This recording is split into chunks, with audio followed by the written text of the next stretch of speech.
Beef Stew gets just absolutely nailed in the face by LeBron James. Super nice of him. I don't know how anyone watches this and says it was an accident. I love the city of Detroit for times like this. Me too. I mean, going through Twitter yesterday, reading some of the Pistons Twitter is so good right now. Oh my goodness! Like openly shaming LeBron in public, calling him the bitch. I mean, that warms my heart. I love that I live in a society and a city that will openly criticize a player that you are damned if you do and damned if you don't with.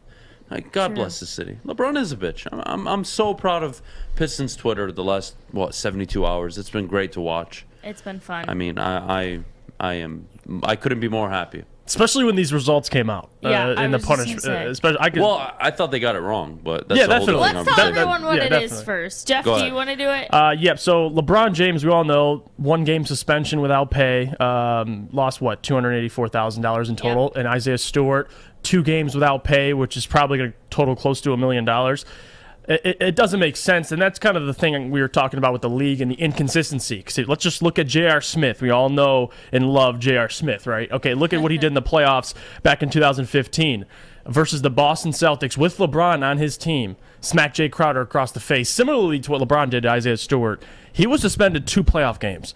And that's just, now we have a similar situation, obviously, with the best player, or at least the most marketable player in the NBA with LeBron. We knew they weren't going to keep him out very long. Actually, I saw Corey's tweet, and I agreed with it. I was shocked they actually suspended him through the game against the Knicks in Madison Square Garden.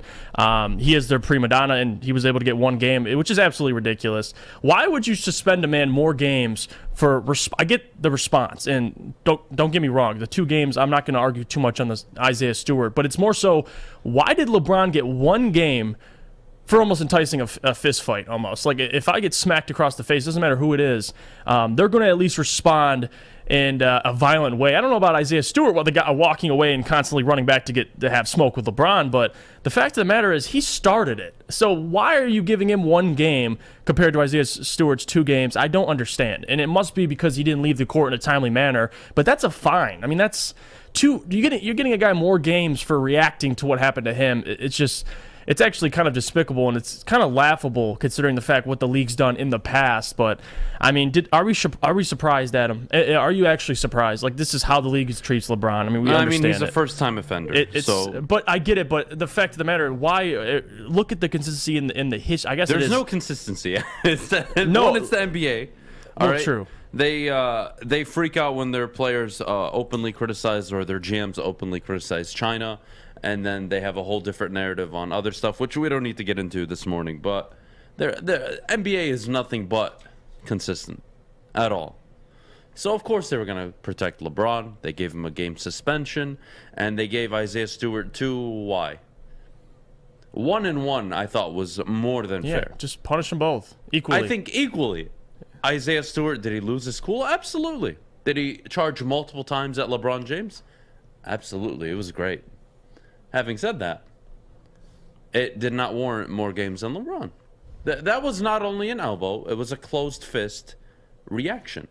It's not like he just, he was boxing out Jeff and his elbow grazed the eye of Isaiah Stewart. This was, I looked at you, I started an elbow motion, I closed my fist, and then I hit you in the lip and the eye with my fist. It doesn't. Even if the guy doesn't have a history, sense. Like, to your point, I get he doesn't have a history, but equally suspend them both 1 game. Like, why do you? Oh, we'll give Isaiah one more game. The more fair call, but whatever. I mean, this is the narrative that it's going to drive home. Isaiah Stewart now is going to have this narrative of he could be a dirty player, he could be an aggressive player, whatever the case may be. I don't care. Isaiah Stewart, my friend, great job. If I was in a position, I would pay your fine for you. God bless you. And you know what's even more important? That we'll have them both back when we go to L.A. When we face them again in a couple games. I think it's like 4 or 5 games. So I'm not looking forward to that. I'll tell you why. This isn't hockey, Jeff. If this was hockey, clearly the game on Sunday would be one of the most viewed games of the entire regular season. And unfortunately, you're not allowed to fight in the NBA. No, you're not anymore. So what's going to happen is there might be a hard foul or 2, but nothing serious, and The Lakers may sit LeBron. They may rest him. That's what I was But thinking knowing too. them, they want to protect his image. They don't want him to come off as soft. This is a hard guy, one of the best players in the league still, supposedly. So I'm sure they play him, but no, if it was hockey, I mean, I'm sure D-Mac can probably speak more to this, but of course, if it was hockey, you're getting a full 5-on-5 fight. If it was hockey, you booked the fight. In NBA, at least you're like you said, On the draw. The first draw of the game. Yeah, no, Isaiah, if this was hockey, Beef Stew's jumping right off and wants that smoke. But the fact of the matter is, listen, we're going to get them both again. And I just want to see how LeBron acts when he plays against Beef Stew again. Because it's not just LeBron. I think the entire league now knows not to mess with Beef Stew. You can't do no dirty stuff. This guy is clearly, call him what you want, a maniac, whatever, but the guy's going to protect himself. And you know what? If LeBron had to do it and had to initiate it, guys around the league will know now too. So call him a dirty player, call him whatever you want, but I mean, what are you going to call Jokic, who just... Jokic is a tough dude who just doesn't want to deal with any problems. So people like to call him for pushing Markieff in the back. Isaiah just defended himself. I mean, he didn't push him. He hit him. I'm okay with that. What, Jokic? Yeah, he hit him. Well, yeah, like I mean, that was he did it intentionally. Yeah, great, it was. Cool. I'm okay with that. Good. So if you're okay with that, you hit me hard. I thought it was a foul. I'm gonna come down the court and I'm gonna get you back. I'm sorry. You got a problem with it? Deal with it. I'm 7 feet. You're probably not gonna hit me. I mean, that's Jokic's mentality. Yeah, true. And then I saw a lot of people talk about, well, Isaiah Stewart had every opportunity to hit LeBron James if he wanted to. One, I mean, what are the odds he actually swings at LeBron, right? The dude's banned for 25 games. Granted, we all really would have love to see it. But he wasn't going to swing at LeBron. And let's remember, he just got elbowed and punched in the face. So last I checked, whenever somebody gets hit in the face by a, let's say, 6'6", 250-pound adult, that hurts. So what happens? You get up, you're still kind of like collecting your thoughts, what just happened, and then all you see is LeBron in front of you, hey, my bad, my bad. You're like, bro, what just happened? And then it like starts clicking in your head. You hit me. And then he lost his shit. You're right. And then you're right. He loses. He loses. I don't care, Kennedy. I know. Sorry, enough. J-Dog. I say what I want. He's all right? 33, and this is how you treat I'm paying him. to give my opinion and using my words Justin, and my set of deserve a raise. vocabulary. All right? Anybody doesn't like it, they can address it with me after the show. I don't care. I'm not changing how I talk. Anyways, back to the point. Isaiah Stewart was, I guess you can call for a brief moment in time, was concussed. I think that's fair to say. He was still like collecting his thoughts. What just happened? I just got hit pretty hard in the face. All I see is LeBron James in front of me telling me my bad. And I'm like, what? And then he loses his cool, rightfully so. Mm-hmm. And I don't think the people around him helped at all. I think they escalated it more than LeBron and Isaiah Stewart did. You saw everybody coming in as if they were fighting. Yeah. They had each other. They were locked up in arms, like talking. It wasn't a push, and then it's like, oh, God, we got to stop this. There was nothing that really justified what happened. And then you saw Russell Westbrook run in, and everybody started running in, making a scene of it. And then Isaiah Stewart got really pissed off. Because then he realized he was bleeding, I think. And then he started dripping from his face. Yeah. And then he lost his cool, and everybody around him was losing his cool. So how is he getting suspended more than... I just find it hilarious. So basically, in that instance, Isaiah Stewart, the NBA is expecting him to get up, wipe the blood, and say, it's okay, LeBron. You didn't mean to hit me. And then get off the court, and then everything's all situated. Like, that's just not how the league works. If anybody... I think it was a dirty hit. It definitely was dirty. It was the definition of a dirty play. Yes. And I'm sorry. I know it's the golden boy. I don't care. Doesn't have a history. When you do something as that was really dirty. And I wish I could sit up here on a Tuesday morning and say, LeBron, it was an accident, guys. We're overreacting. No, not at all. That was eye contact, close the fist, and I'm going at that was so clear. And any LeBron slappy or just NBA fan that wants to defend it is absolutely hilarious. They didn't watch the replay, clearly. No, they just don't want to see it. I mean, this is why we have the problems we have in this country. You can tell somebody the sky is blue, but damn it, if it's green to them, it's green. So you're not changing their mind. But regardless, You know what was great too at the end when that transpired? If you look in the crowd, I think Rip and Ben Wallace were there in the crowd, so they're probably sitting back just Memories. yeah. PTSD. Yeah, they're like They're thinking, just like chilling damn in it. the stands, like, oh, I remember. Waiting for the drink. They're Yeah. I'm still disappointed in Alex Westphal. How he Yeah, still works here Westy. is beyond me. like, How are you at the game and you decide not to throw something at him? How? What still, kind of fan are you? Defend yourself. Yeah, turn your Come on. mic on, Yeah. Alex. We're waiting. Big L, big Defend L. yourself. I mean, I I would've was paid on your the bail. I other would've side paid for your of bail. the stadium from LeBron, so I don't think I could have made the throw. So you could have hit him with a soft pretzel. You could have taken off your shoe. Yeah. I still don't think I would have made it there. Sorry. I don't know. I should have done better. Can we agree on this though? If LeBron got hit with the hand, he If might LeBron be in the got hit, hospital. there would be a memo across the league. He might be in the hospital. Every NBA front office would have received a memo. Guys, that is LeBron James. It is unacceptable that any of your players ever do something like that. We suspended Draymond Green 2 games in the NBA Finals because he gave him a love tap in the nut it was area. a 1-game suspension, right? It wasn't Yeah, 2, but regardless. And no, LeBron would have been at Henry Ford if he would have got hit by Isaiah Stewart. He would have been checked in. Carted off. You thought Paul Pierce was bad? LeBron would have been carted off, helicopter to the nearest hospital. It would have been a whole thing.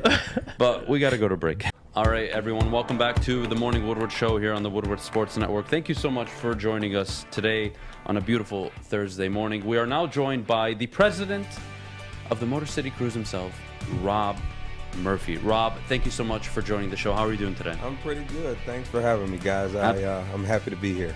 Absolutely. We're excited you're here. Yeah, we're very excited you're here, and I'll get straight to it. I have a really interesting question for you. Obviously, you're a Detroit native. So far, really, not only the Motor City Cruise, but the Pistons have really been heavy on community efforts. Can you walk me through, really, the next 3, 6, 12 months of the Motor City Cruise, their efforts in the community, what you guys plan on doing to really probably stamp your foot in the ground here in the city of Detroit? Yeah, well, I think for me, it started back when I was hired. It's been really, really gratifying to get the community involved. It started with our partnership, obviously with UAW being our biggest partner and sponsor for the Motor City Cruise. And then we went out and talked to They Say Restaurant, Duo Restaurant, Elite Education. All of those are Detroit community-based partners who have done a lot in the community, and we were able to bring them on as a partner for the Motor City Cruise. But we'll continue to work with the local charities. We have a great brand of basketball, being the 5th professional sports franchise here in Detroit. Very affordable, for we can get people inside the building to watch the stars of tomorrow and continue to help grow the community as well and make them a huge part of it. Absolutely. Rob, I do want to touch on your opening night. Dominated, Saban Lee, Luka Garza. I mean, it is a star-studded attraction, let's be honest. There's a few guys who could be playing in the NBA if they were in a different situation. So kind of walk us through the feeling in the building. You guys won your first game. It was a huge win. Really set the tone, hopefully, for a very successful year. But kind of the atmosphere, it's really different. I haven't seen anything like this really since, I want to say 2002, 2003 with the Pistons, where there was this kind of excitement and energy. And you're talking, this is the 5th now professional sport or professional sports team in Detroit. Yeah. The city's never really had anything like this. You could never really go out and watch the future. Right. Well, it's a unique opportunity for us. Tom Gores and our leadership group, Aaron Tellum, Josh Brodelstein, Rich Haddad had the foresight of bringing this third pillar here to Detroit, and we're excited about it. You mentioned Luka, you mentioned Saban Lee, and Jamarco Pickett in particular. Those are guys that play for the Pistons, the G League, and the Motor City Cruise in particular is to grow our young guys, to put them in position to be successful for us in the future. We're really fortunate to have those young guys, which started with the draft process in 2020, and then it continued this year through 2021. Our season opener on the road in Cleveland, obviously the road is always tough, but we talk about mindset and approach. And continuing to develop your game. And Saban Lee and Luka Garza both took that approach in our first game. And being in a situation where they'll play the bulk of the minutes, they want to continue to improve. They also want to show, everyone that they deserve to play at the next level. So Saban took it amongst himself to prepare himself mentally. He came out and was on attack mode each and every play. And he told me before the game, Coach, I'm gonna try to get a triple-double. He ended up with 42, 8, and 8, so it was a great showing for him. I thought Luka Garza led the charge, though, from start to finish, from the locker room throughout the game and through all the practices. He just has a certain amount of energy about him. He's a great leader, and that trickles down to your entire roster. So we're excited about this year. We're excited to have Coach DJ Baker, who's done a tremendous job with him and his staff as well. So we have a lot of great things in place. We have a lot of things set up for guys to grow in every aspect of their life, whether it's on the floor or community efforts in Detroit and the surrounding areas. So we're excited about the Motor City Cruise. Well, thank you for joining us, Rob, number one. And obviously, Detroit native, former men's basketball coach at Eastern Michigan. But I'm super glad you're here so I can pick your brain a little bit. I want to talk about you and Troy Weaver, your relationship. If I'm not mistaken, you've known each other for the last 20-something years. Both assistants for Syracuse, at Syracuse, under Jim Boeheim. But when did you start really realizing, through your relationship with Troy Weaver, like his ability to just spot, recognize talent? Like, when did that come to you and you start to be like, he gets it, this guy gets it? I think it was right away. When we met, we would talk basketball, a lot about life as well. But from the day I met him, and especially during my days at Syracuse, he got a lot of credit for, being the lead recruit and the person who recruited Carmelo Anthony, which led to a national championship. But we always talked about the surrounding pieces and why that championship happened. The Quef Dewaney's, the Josh Paces, right. The Akeem Warwicks. Those were the important pieces as well, and it wasn't just Carmelo. And he always encouraged me, you're going out and recruiting, the top-tier guys, but make sure you can get some guys that can go around it as you build the team out and helping Coach Boeheim continue to be successful. So right at that moment, I knew he got it. He went on to Utah and helped them get their franchise back on track. They did a building process with the new, Oklahoma City Thunder franchise, and he went through the same process that we're going through now, seen it through, and they became a championship caliber level team.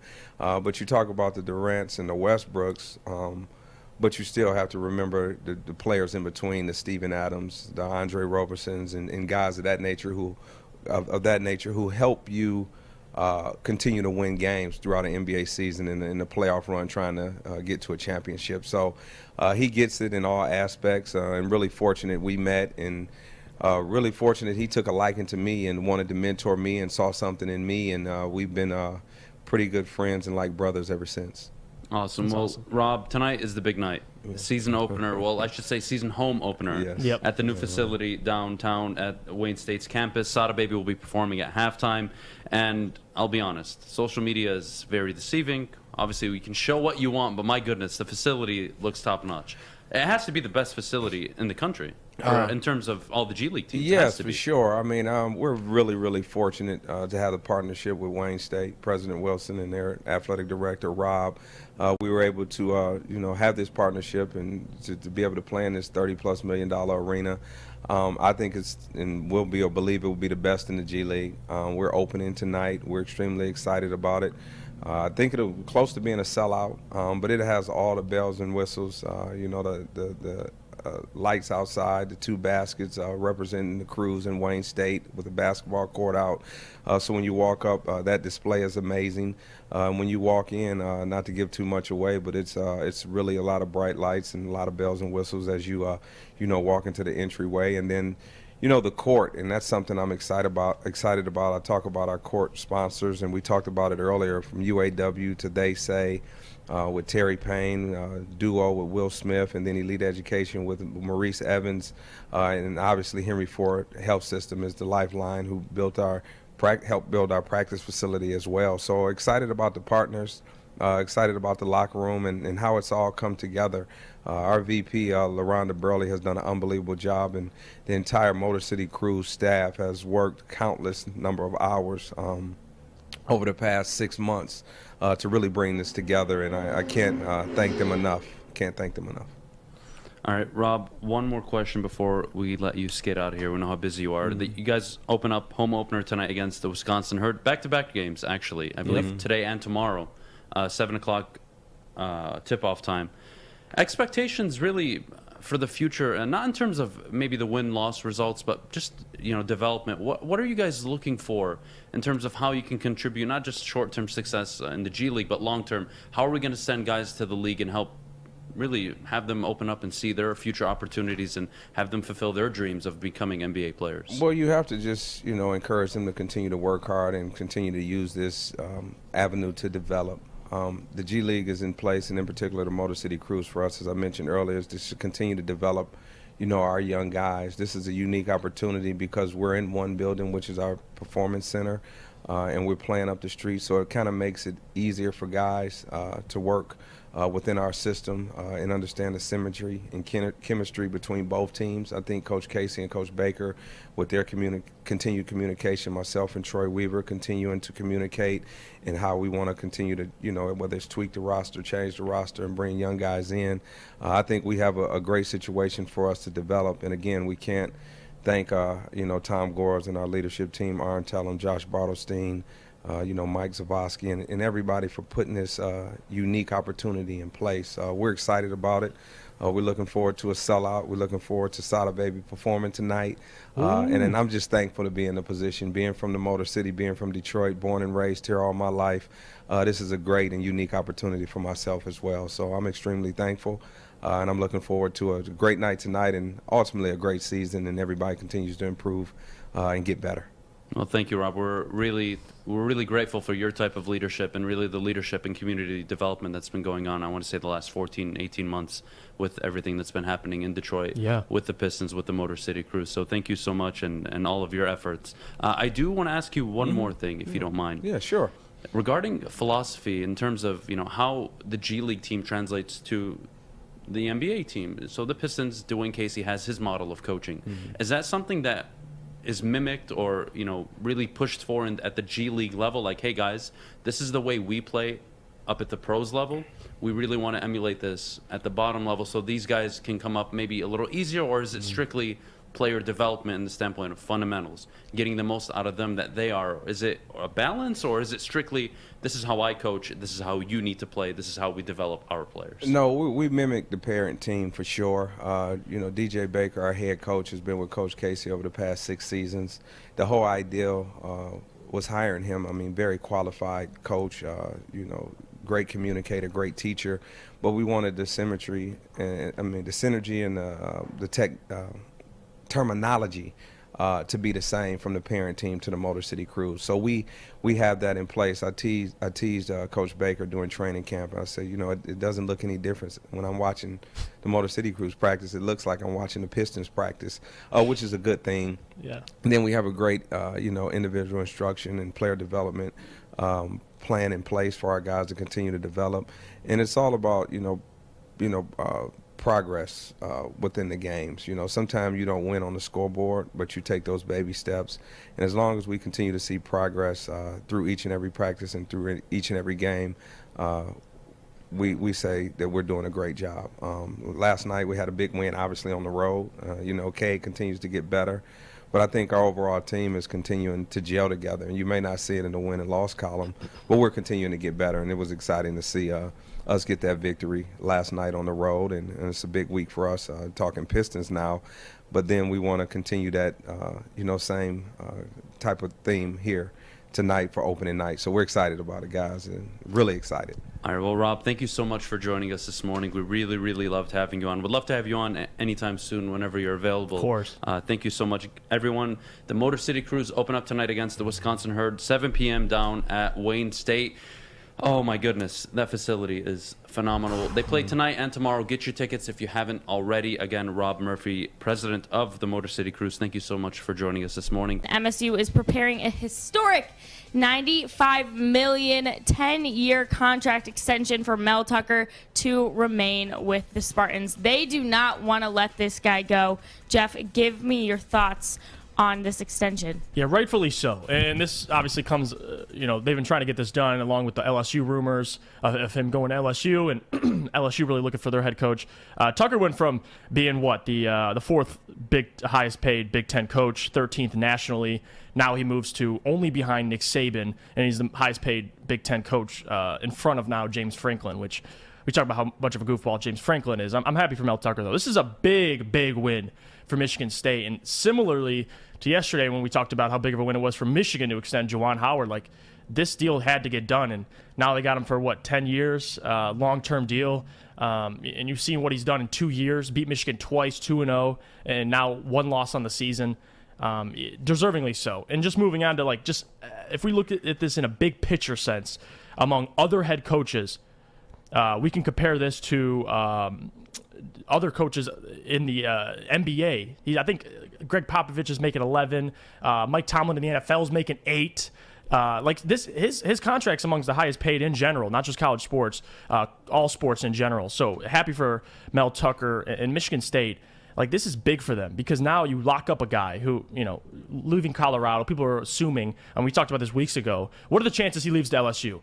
And to be honest, I didn't think they were very high considering LSU is a pressure cooker. Like, what coach would want to go to a university where even if you win a national championship, you have a chance to get relieved, like Orgeron did? That's not a desiring situation for any head coach, especially one who just left his first head coaching job at Colorado, and now he has a real program he can build and continue to add to his assistants. His assistant salary pool increased dramatically. Like, this is big for him and what they want to do at Michigan State. So deservingly so. I know Inside the Locker Room talked about it and really broke the news, so credit to them here at Woodward Sports Network. But just in general, this is a big win for Michigan State, and now you have your guy locked down. This is, he's going to be around a while, and this is, you could argue it's bad news for Jim Harbaugh at the same time because this guy's going to be in the Big Ten, and right now he probably, besides, we talk about Ryan Day and how he is the best coach in the Big Ten, but it's close. And Mel Tucker eventually might surpass him, but how he's doing so far, only 2 years into a total rebuild. Most of these guys are transfers and are his own recruits. So credit to him, and I think Michigan State nailed it right on the head. Michigan, this isn't just about Mel Tucker or locking him up for a long-term commitment. When we talked about the LSU job and did it hold weight, I think any coach acknowledges, oh wow, the LSU job is open. It's a top job in the country. It's really a tier 1 school. And really the argument against it, or at least at the time a few weeks ago when we discussed this, was, all right, Mel Tucker, if you decide to leave, that is your 3rd job in less than 3 years. You clearly aren't a guy that I can build a program around. I didn't think that was going to fit Mel Tucker's narrative, so I dismissed any chance of him going to LSU. But moving forward, Michigan State are putting themselves at the big boy table. Mm-hmm. They really are.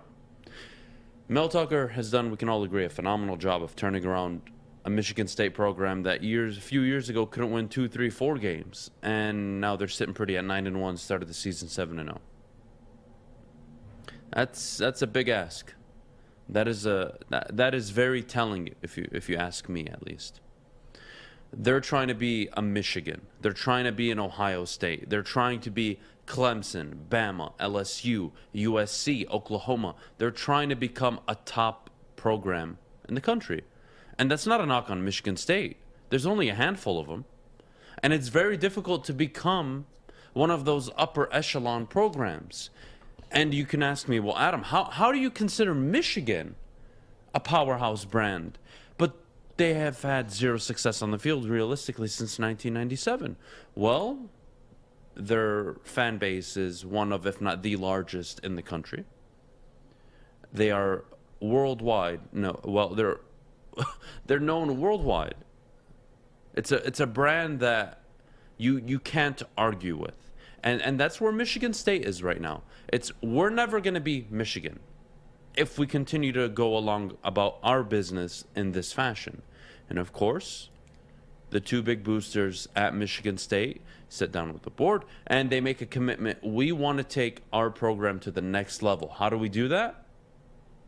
We put big money on the table for a head coach.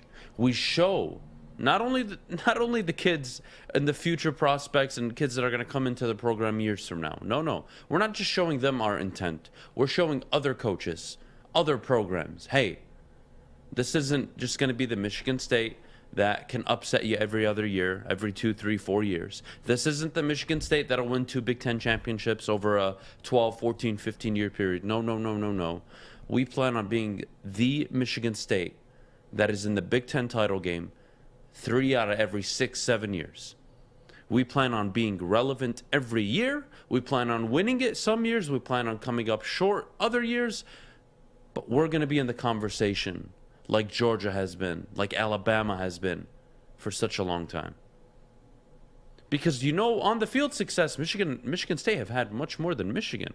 But what are they lacking? That brand impact. And how do you really overcome that? You look at Oregon. Oregon was never some sought-after school, huge program. No, but they made a commitment to facilities, their jerseys. Everybody talked about the Oregon jerseys early on when they first renovated everything. You were like, I just want to go to Oregon and play in their jerseys. They had the best jerseys. And to this day, you could probably argue they have some of the coolest alternates and jerseys in the country. And that's a big factor of how they recruit their players. Now Michigan State is attempting to take that leap. Will they be successful? It's a difficult thing to do. When you're trying to beat Alabama, Michigan, LSU, USC. USC has been an irrelevant program since Pete Carroll left. And they are still a top recruiting station. Year in and year out. It doesn't matter if Jeff is coaching the team or if Bob over there on that corner of Woodward is. It doesn't matter. That's a program.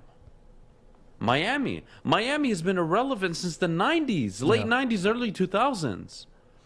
But it's the U. What's Michigan State's brand? They're going to try and figure it out and build it. And I think that is very, very, very important, not only for the Big Ten, but for Michigan and Ohio State. I think this is a great thing. You don't want just Penn State and your Iowas, your Wisconsin. No. Michigan State are deserving of becoming this type of program. They've earned it on and off the field. And now it's their turn. I always tell you guys, stop with the little brother nonsense. Here you go. Now you really need to stop. Because, quote-unquote, little brother will be a top destination for head coaches well past Mel Tucker. And if he's there for 10 years, don't get me wrong, that is amazing. And that means he's doing a hell of a job. But even if Mel Tucker doesn't work out in year 5, but he's been to multiple college football playoffs, he's won a few Big Tens. Well, the program is set. Let's bring in the guy that can deliver. Michigan State are positioning themselves to become a nationally acclaimed, recognizable program. And I think that more than anything shows their intention moving forward. They're not just going to be okay with having a 9-win season right now. Maybe they finish 9-3, 10-2. Maybe they win out. They go 11-1. Who knows? But the point is, okay, we're happy we're in this position, but we want to be in this position every year or every other year at bare minimum. We want to be an 8, 9, 10-win program for 10, 15 years. We want to win multiple Big Ten titles. We want to win a natty. We want to make the college football playoff multiple times. That's how you become a Tier 1 program, a college, one of those Clemsons, your Bamas, your LSUs, your Georgias. That's how you do it. And who else than a guy with SEC roots, a guy who can recruit just as good as anybody in the country can right now, a guy that dominated the transfer portal this past offseason, and look at it paying off now. And I wonder Michigan State are in a great position. I wonder what this does for Jim Harbaugh, especially like recruiting-wise. I mean, you got a guy who took a bunch of transfers and look what he's doing, beat Michigan. It looks like the more ideal situation for anybody, especially you're the second highest paid collegiate head coach in football behind Nick Saban. So there's obviously expectations that go with that, and I think Mel Tucker will live up to him, but there's pressure there. And the next couple of years, we'll see. Because it was a great second year. He had a very great year this year. Beat Michigan, now he's 2-0. Like, you can go on and on. But it's what they build off of, and I think they can do it. It just depends how hard Mel Tucker, and I think he's perfect for the transfer portal. He's perfect for recruiting.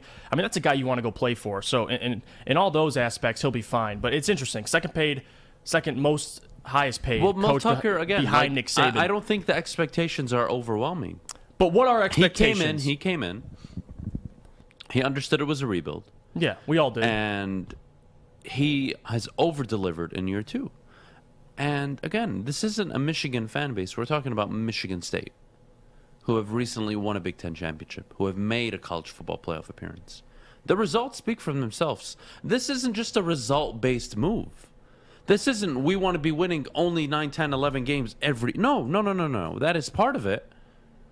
But we want to set ourselves up that in 20 years, no matter the outcomes, we are still revered as a top program. Why? Because Michigan haven't won a damn thing of true value since the early 2000s with the Big Ten championship. It's been almost 20 years. They still hold cachet. The maize and blue. Right. The big house. The 10-win seasons. This is what you're trying to... This is what you're trying to go towards. If you're Michigan State. And we're going to have Brandon Brown on a little later on in the show. We're going to ask him about Jim Harbaugh, Michigan, how the season's going, expectations against Maryland, and then, of course, Ohio State. But what we also are going to ask him is, how does this affect Jim Harbaugh and Michigan moving forward? Does that put pressure on them? And if it does, in what capacity? And if it doesn't, well, then are you Michigan at risk of falling behind Michigan State? I think that's a real interesting take. So the college football rankings came out. State's at 3, Michigan's at 7. And it feels like it's the end of the world today in Ann Arbor. I just don't understand Michigan fans at all. The ego. They're so naive. They're so snotty. They're so entitled. And you're sitting there at number 7, and you're getting respect from the committee. You know who's number 6? Cincinnati, and they're undefeated. You're getting respect from the committee. That was a good loss. When you look at strength of schedule and resume, that's a good loss. Now, if State craps the bed and loses 3 of the next 4 games, which I doubt they do, but then it looks like a bad loss. But still, your whole season's ahead of you, Michigan. Chill out. Did Harbaugh fail to deliver in the big game? Absolutely. Yet again. What a surprise. But last I checked, your program, your prestigious, illustrious Michigan, hail to the victors, your program has never delivered in the big game. What history do you have of ever winning a big game? A title in 97? A ton of shared Big Ten titles? Oh, you want to talk to me about pre-World War II? Congratulations. Look, I'm not here to just dog Michigan fans. I really don't want to do that because I actually am optimistic for them and their program going forward. I just told you they have Indiana, 20-point favorites. Take care of business, go to Penn State, and win that game, and the whole damn season changes again. Don't go right now to Ann Arbor against Indiana and lose that game. Don't you dare, and don't make it close. Go out there, settle your business, get focused, go to Penn State, and attempt to win that football game. And if you do, that'll be your 3rd road win in the Big Ten this season. And that'll be the most you've ever had, considering the opponents they played. Wisconsin, Nebraska, and now Penn State. That's great. That's good. That's a good season. Yeah. Michigan fans need to chill out. Whether you want to complain about Harbaugh or not, I could care less. What I do know is they have something going for them. Is it unfortunate they blew a 30-14 lead? Absolutely. You should be frustrated. But today, right now is not the time Harbaugh needs to go. No, there's a whole season ahead of you. You can still win 3 of the next 4 games and be 10-2. Or you man the hell up and you go beat your rivals and you go win on the road in Penn State. You do that, you beat Penn State and Ohio State, all is forgiven and nobody's talking about this. Now, that's a big if, don't get me wrong. But still, it's ahead of you. It's ahead of you. It's all there for you. Focus on Indiana. Take care of business. Focus on Penn State. Take care of business. Visit Maryland on the road. Don't lose to Tua's brother. And you're walking in to the final game of the season 10-1. If I told you would have been 10-1 heading into Ohio State in Ann Arbor, you would have told me, wow, that's a good season. Yeah.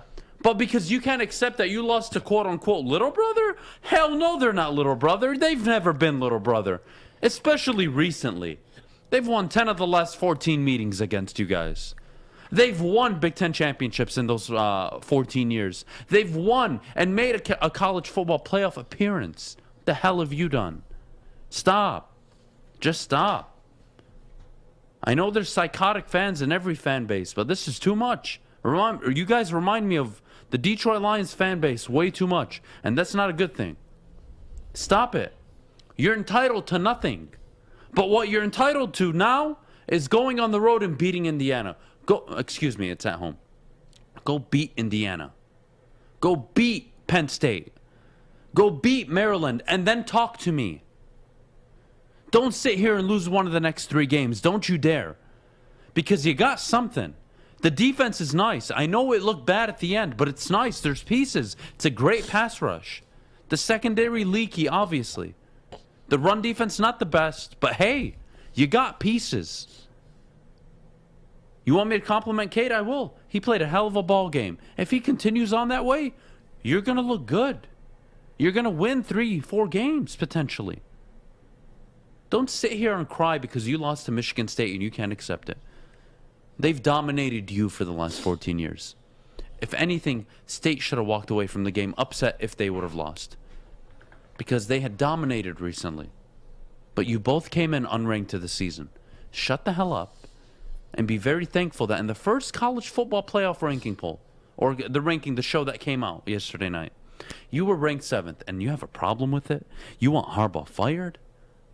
Michigan fans, you make me laugh. You really do. And if you want to go replace Jim Harbaugh, be my guest. And I wish you nothing but success.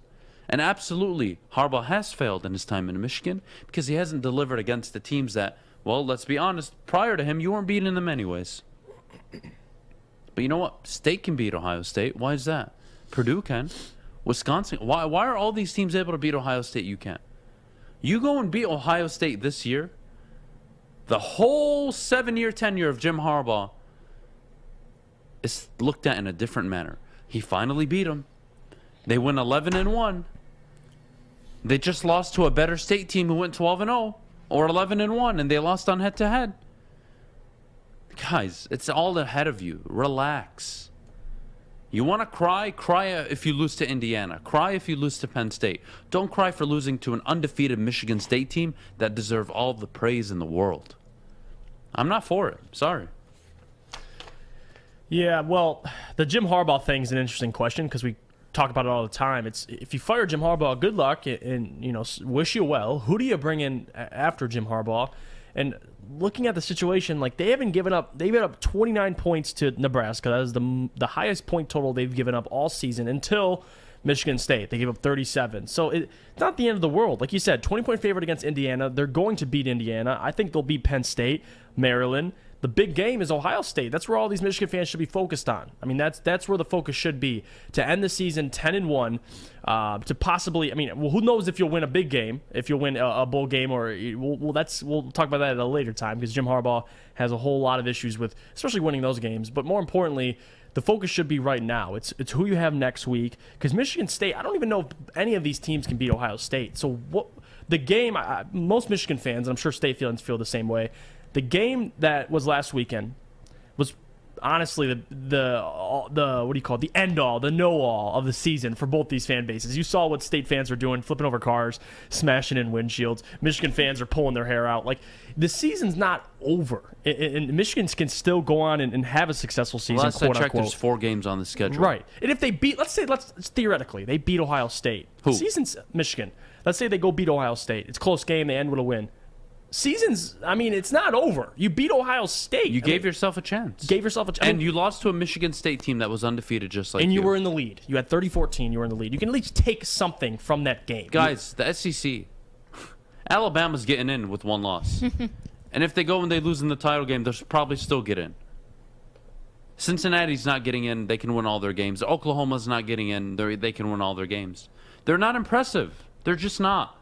If Oregon keeps it up, or let's say Michigan or Ohio State finish with 1 loss, and it was to Michigan State who go undefeated, let's say, you probably have 2 Big Ten teams representing in the college football playoff. That's the reality. That's the reality ahead of you. Chill out. And everyone can call Harbaugh a bum. You call him whatever you want. I don't care. But last I checked, he's doing exactly what you've had before, which isn't good enough, obviously. But you fans need to have a reality check. You're not a prestigious football program. You're just not. Yeah. You haven't been since '97.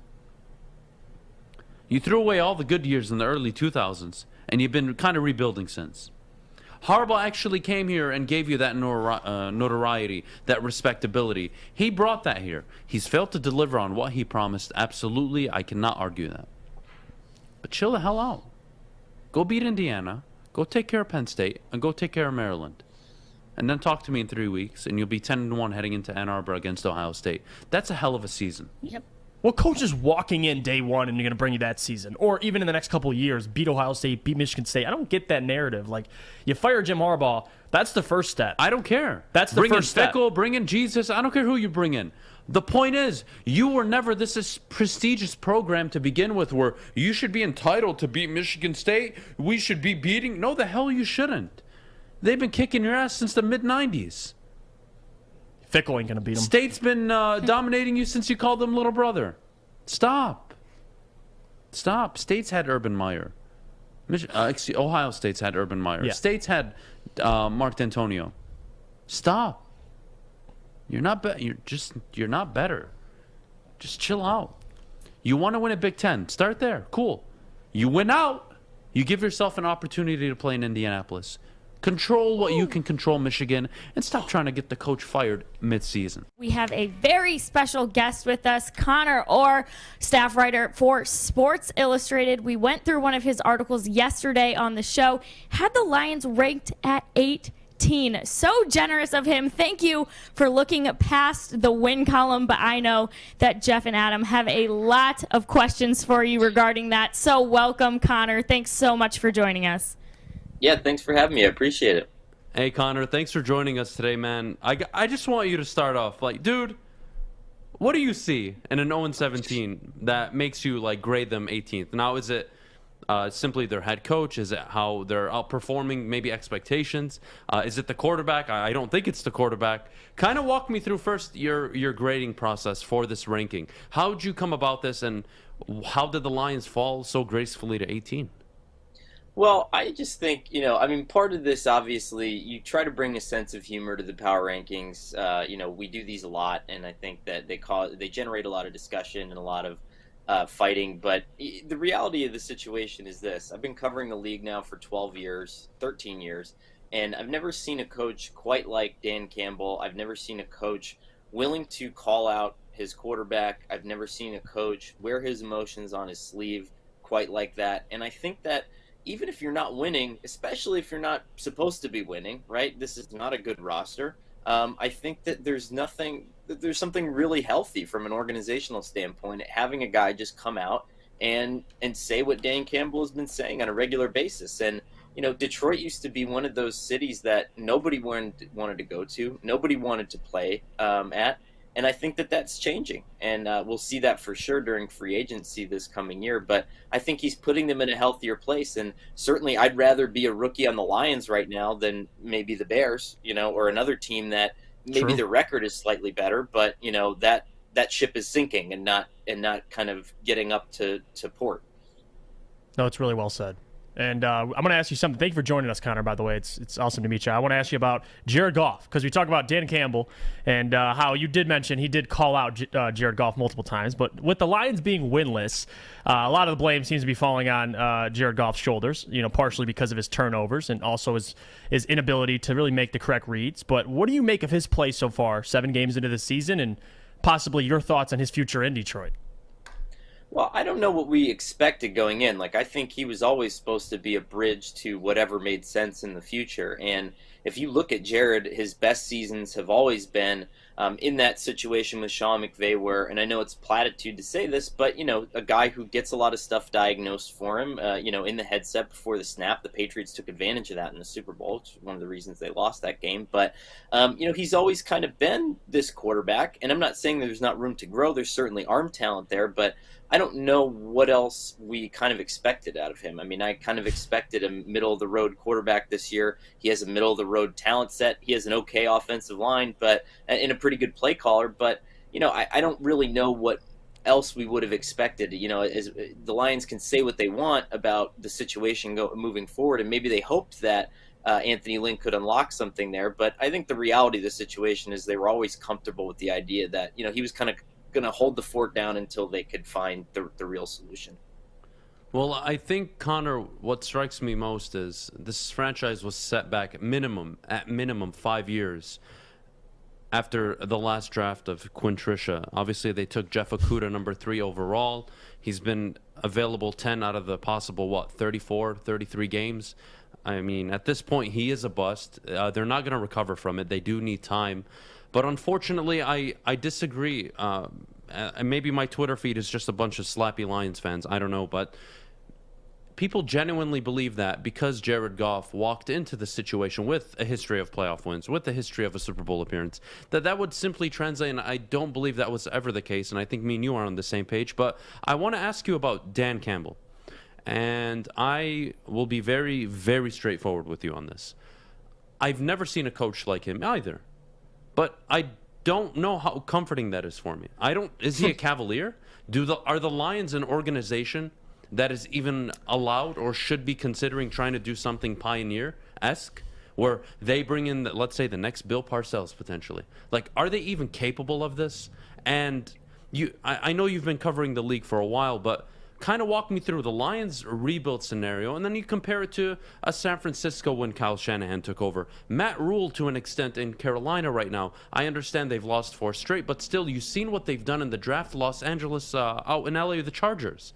The 4 straight drafts of Darwin James, Joey Bosa, follow it up with Herbert. Then you follow it up with Rashawn Slater and Asante Samuel Jr. I mean, I don't think it's so much just on the head coach, but what do you see in Dan Campbell outside of this charisma, this character? Where does the team organizationally really take that next step where they can become not just a good franchise, but, over the next 10, 15 years, they become a respectable, good, elite franchise? Well, I mean, a lot of that's going to have to do with his relationship with the front office, right? I think that every coach that we've seen succeed finds some kind of harmony with the GM, and they're able to clearly explain what they want in terms of talent, and the personnel department is able to deliver. And I think the best example of that I've seen over the last 5 years is probably what's happening in Cleveland right now, where, people used to make fun of the meetings, but Kevin Stefanski and Andrew Berry meet 2 or 3 times a day. Their offices are right next to each other. They have to see each other, when they're on their way to the water cooler. And that's all by design, right? To force this sort of relationship, this bond. And it's working out for them. I think they're getting a pipeline of good players. And in Detroit, I think it's up to them to build that relationship. But I will say this, I think that they're going to do a better job of cultivating the talent because they have a better coach that is able to deal with players. And, I think the one thing that just keeps sticking in my mind over the last 10, 15 years, and, I did a deep dive on Gruden before he started in LA again, or Las Vegas again. And one of the biggest gripes about him was that you never knew where you stood with him. And that irked a lot of players, right? There was, a couple guys that said that we love John Gruden and that we would do anything for John Gruden. But there was a lot of other guys that were like, every time he said something to me, I wasn't sure he was leaving the building and saying something completely different about me. And, these guys at the end of the day need to feel secure. They need to feel like they're being told the truth. They have families and kids and wives just like all of the rest of us. And so I think that having a coach saying, yeah, you're not playing well, or, I'm going to do everything I can for you, and he's out there bawling his eyes out, at least there's some element of belief there. And I think that that's original, and it might be cavalier, but, I think that you kind of needed to make a bold choice to get out of there, because the unbold choice was to hire the Patriots assistant. And how many times have we seen that just sort of come back to bite you as a franchise? Absolutely. Connor, my last question for you would be regarding other team situations. You've seen the mold. Dan Campbell as a head coach, how do you see him playing out? I know it's a bit early, but just from, as a historian of the game, covering it for so long, understanding how things work, is he the Freddie Kitchens to a Cleveland Brown organization? Is he the Hugh Jackson, or is he the Kevin Stefanski? I'm still on the fence. I don't know what he does great outside of communicate, and that's really concerning for me. But for Lions fans that listen in heavily to the show, what what do you see in Dan Campbell outside of the charisma that separates him week to week against other head coaches? What's the coaching advantage you get with Dan Campbell? And if there isn't one, does that concern you? Well, I like the aggressiveness. I did a piece a couple weeks ago on how there was a couple smart coaches in the NFL that were reframing, for example, fourth down decision making, right? And Dan Campbell goes for it more than I think every other coach but Kevin Stefanski in the NFL. And so I think what he does well as a CEO type, right, is blend the analytics with the football language. And so, we've seen coaches wash out, for example, when they say things like, well, this is what the sheet told us to do. This is what the numbers told us to do. And Dan Campbell, like Brandon Staley, and, like a couple other coaches who are kind of on that new wave of this are saying, no, I'm not going for it on fourth down because this mathematician in my ear is telling me to go for it. I'm going for it because I believe in you, and there's this huge, sort of little marketing shift there in the NFL, but a couple of smart coaches got that and picked up on that. And I don't think you need Dan Campbell to be an offensive guru.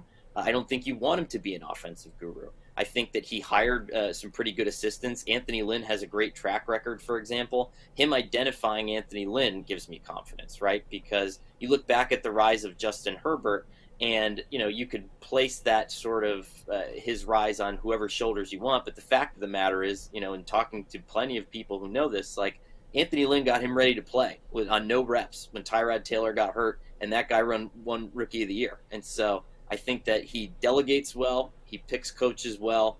Even 7 games into this season, players are coming out. And what did Swift do after he scored that long touchdown the other day? He shushed the crowd.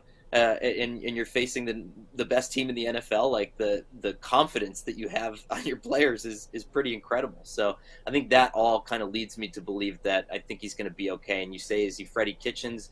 No, I think the ceiling is probably a Mike Vrabel, right? I mean, that's how Mike Vrabel started to operate in Tennessee, but he had a way better roster and a more established GM when he walked into that job. And I think that, once he gets that going, I think that could be the ceiling for Dan Campbell. Fair enough. Connor, I'm sorry, one more question, if you don't mind, before you go. Speaking of the GM, Brad Holmes, what do you make of him so far? We're 7 games into his first draft class. I know some of them are injured. What are your thoughts on overall how he performed in the draft, how the players are now translating to the game, and what you think he needs to do to overhaul this roster in the upcoming draft? Well, it's going to be interesting, right? Because I think that he's got to show us who he is. And if you come from LA, which has been sort of an executive factory over the last few years, Les Snead is building a team in a way that we've never seen before, just with a complete disregard for draft equity, right? And if you're, if you're in Detroit, you almost need the opposite of that, right? You need extra draft equity. You need too much draft equity. And so it's going to be interesting to see how he shortcuts this process, because he's not going to have 5 years. Nobody's going to get 5 years in the NFL to fix this. He's going to get 3 at best. And so how do you sort of short circuit this? How do you find some ways around this? How do you inject the roster with talent now? And how do you solve the quarterback situation? And so until any of that stuff is even addressed, I think, Penei Sewell was the right pick there.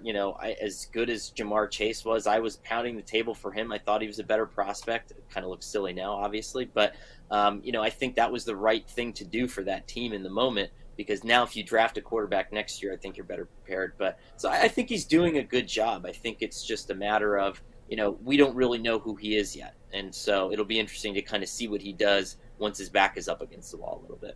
You guys, did they make the right move not going for any wide receivers, Jeff? Yes, they did. And I will say this. If you look at the statistics for the Lions this year with the receiving core, outside of T.J. Hockenson and Deandre Swift, they have a combined 600 to 700 yards receiving, which is not good. But what also is not good is, throwing draft capital out the window for a Michael Gallup. I'm not even talking about Odell, because that was never happening. Dan Campbell even said it yesterday at his press conference. No, he shut it right down. So I'm not even talking about Odell. That's not going to happen. What could have happened is on the trade market before the trade deadline. And no, the Lions should not give up any draft capital nor a player for a receiver that either is on an expiring deal or a guy who you're probably won't help you. You already tried for Trinity Benson, the preseason star. It didn't work out. So save your draft capital. like the Brad Holmes should be doing. And I actually like it. You know, when they asked Dan Campbell about Odell, he said, me and Brad talk about everything. And Brad was not on board either. And that's a GM I respect right there, because it's hard. I mean, you're the number one on the waiver wire, and you have a former All-Pro, a great wide receiver, someone who is injury prone. But it's hard not to take the bait on that, especially when you're winless. You know, it's very easy to claim him and hope he helps you get your first win. But no, Brad Holmes understands, like, listen, this guy's going to be a problem even if we get him, because he does not want to be here. So Odell, they made the right decision. Stay away from him. The right decision as well was not trading for a wide receiver. They've already tried it. And you'd rather save it, keep your draft capital, draft a guy, either second round, late first round, third round, whatever the case may be. And that's a guy that you'll have on a rookie deal, unlike a Michael Gallup, who you're going to have to either spend a lot of money on or give up capital right now, or in the offseason rather, to go get him. It doesn't make sense. So I'm not mad the Lions didn't make a move. Quintez obviously is out. They suffered a whole ton of injuries, but it doesn't take away from the fact that this year the Lions are supposed to suck bad. So if you win one game, 2 games, it's not going to be on the shoulders of a wide receiver you acquire in free agency or before on the trade deadline. It's not going to determine up to that. So they made the right move. Stay away from all the wide receivers in free agency right now, unless you like someone, you find someone you really like, and wait till the offseason. Wait till the draft, and wait till you can acquire somebody, draft somebody that you like, Brad Holmes likes, and leave it at that. I mean, I know Adam would agree with this as well. Odell Beckham is pointless. Why are you even getting people? I saw on Twitter, a lot of Lions fans were pro Odell, and I get the fact that, yeah, you could trade him, but this isn't Madden. Like, this is real life. This is a guy in Odell who does not want to come anywhere near a team that is, in the position we're in. He wants to go to a contender, and what's the point of acquiring him and saying, well, we'll trade you, don't worry. It doesn't make any sense. And I think they're making the right decision, avoiding him, avoiding any tempting offers, although they did make the trade 6th-round pick again for Trinity Benson. But other than that, I'm okay with it. I don't have a problem with them staying away from a wide receiver. Focus on it through the draft and just kind of get some more reps to your young guys. Amon-Ra St. Brown, hopefully Cephas comes back at some point. Just get those guys, more developed. Don't worry about taking some other guy to take playing time away from Amon-Ra or Quintez. But I think they made the right decision, just staying away from everybody.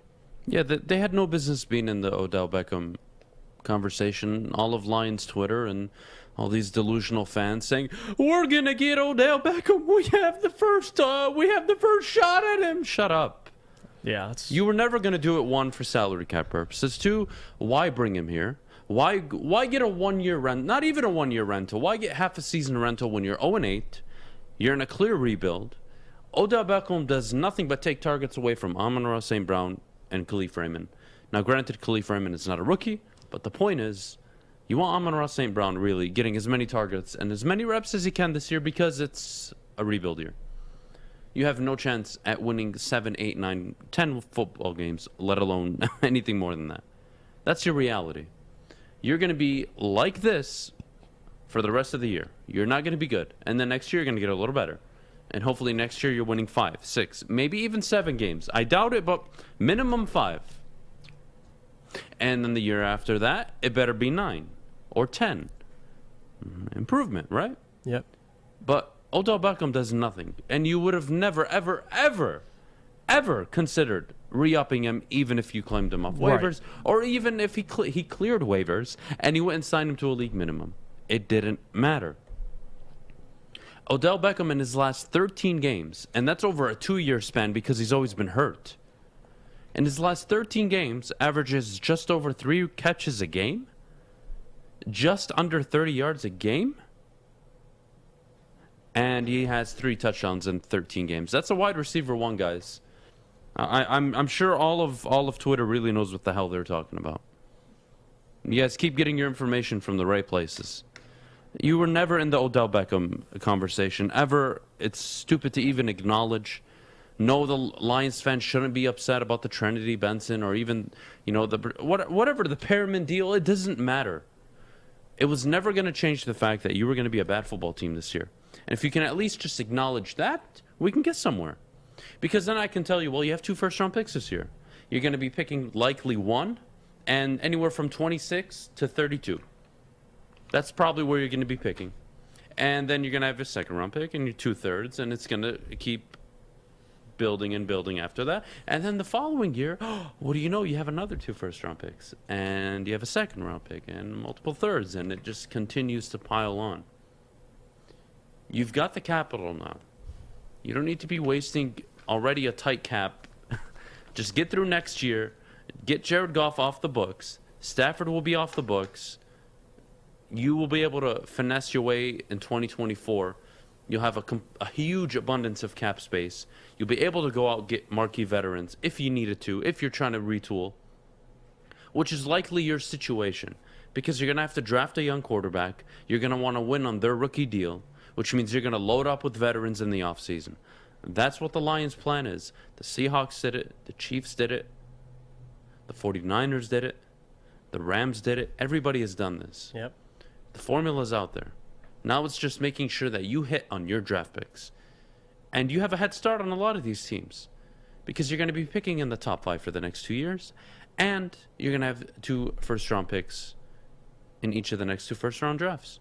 So a total of 4 first-round picks, which means if you're just competent at your job, you have 4 starters automatically on the team in the next 2 years. It's pretty damn good.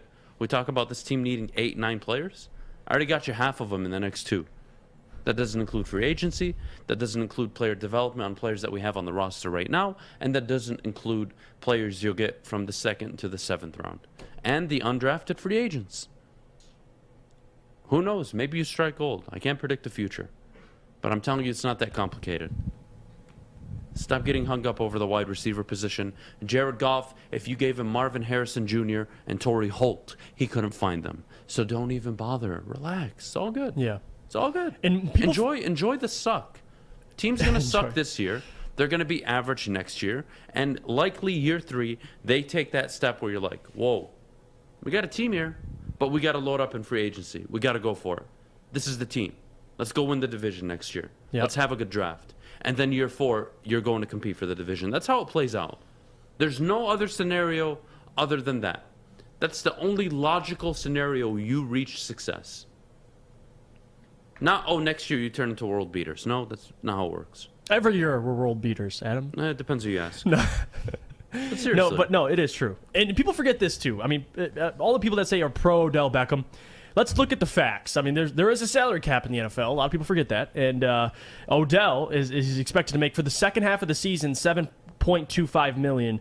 And the Browns restructured it that way, got rid of his extra 2 years of his contract to make him unclaimable, so he could go through waivers to free agency. No, we've had a lot of what they're calling moral victories. We were in a lot of games that we shouldn't have been, but boys, tell me, through 8 games, what are some positives that we can take away, either with coaching, front office, maybe players? Adam, start with you. We'll start with the moral Positives. victories. We'll start with the moral victories. You take all those moral victories and you shove them up your ass.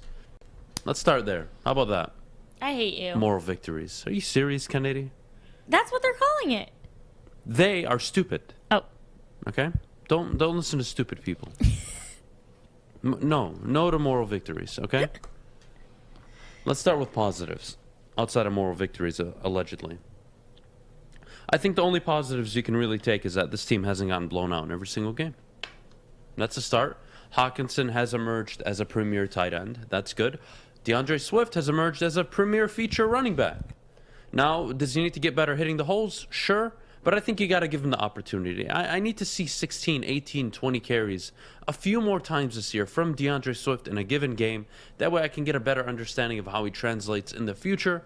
But we know as a pass-catching back, he's one of the best. He's definitely top 6 in the NFL in terms of being a pass-catching back. So I think that's at least a positive you can take away there. Yeah, in terms of positives on the offense, like Adam just said, individually you can. As a unit, no. You can't take anything from the offense. What I will say is Deandre Swift, like Adam just alluded to, his ability to catch the ball in the backfield, it makes him a very, very valuable back. And I think if you use him correctly, which I think the Lions, have, he can be a great success for this team when they're winning games. So they've been doing a good job with Deandre Swift. I think T.J. Hawkinson's still a top 5 tight end, so that's a positive. And then Penei Sewell over the last couple games has looked good. So that's really the positives. We have an idiot in the chat, Antonio King. Adam and Corey said Goff was better than Cousins. I was proven right. I don't know what the hell you're talking about. Last I checked, I had Goff last below Justin Fields. Yeah. in our quarterback rankings preseason in the NFC North. Even though I argued Goff over Fields, I still had Kirk Cousins above. Yeah, Kirk Cousins is the Goff. second best quarterback in the division. It's not even a question. So I don't know where you got that from, but congratulations. Downsides, Anthony Lynn has been awful this year. Anthony Lynn has had 8 games to get the offense to at least somewhat function. Get creative. Throw to an offensive lineman in the red zone. Run a reverse. Do something outside of nothing. And that's what Anthony Lynn's offered all year. Nothing. And I know Jared Goff is god-awful. But here we go. Here we go. Anthony Lynn's offered you nothing. He's done an awful job. Fired from Los Angeles as a head coach. Comes to Detroit. Yes, I know Jared Goff is his quarterback. But if Mike LaFleur is able to get something out of Mike White and Josh Johnson, you got to get something out of Jared Goff. You just do.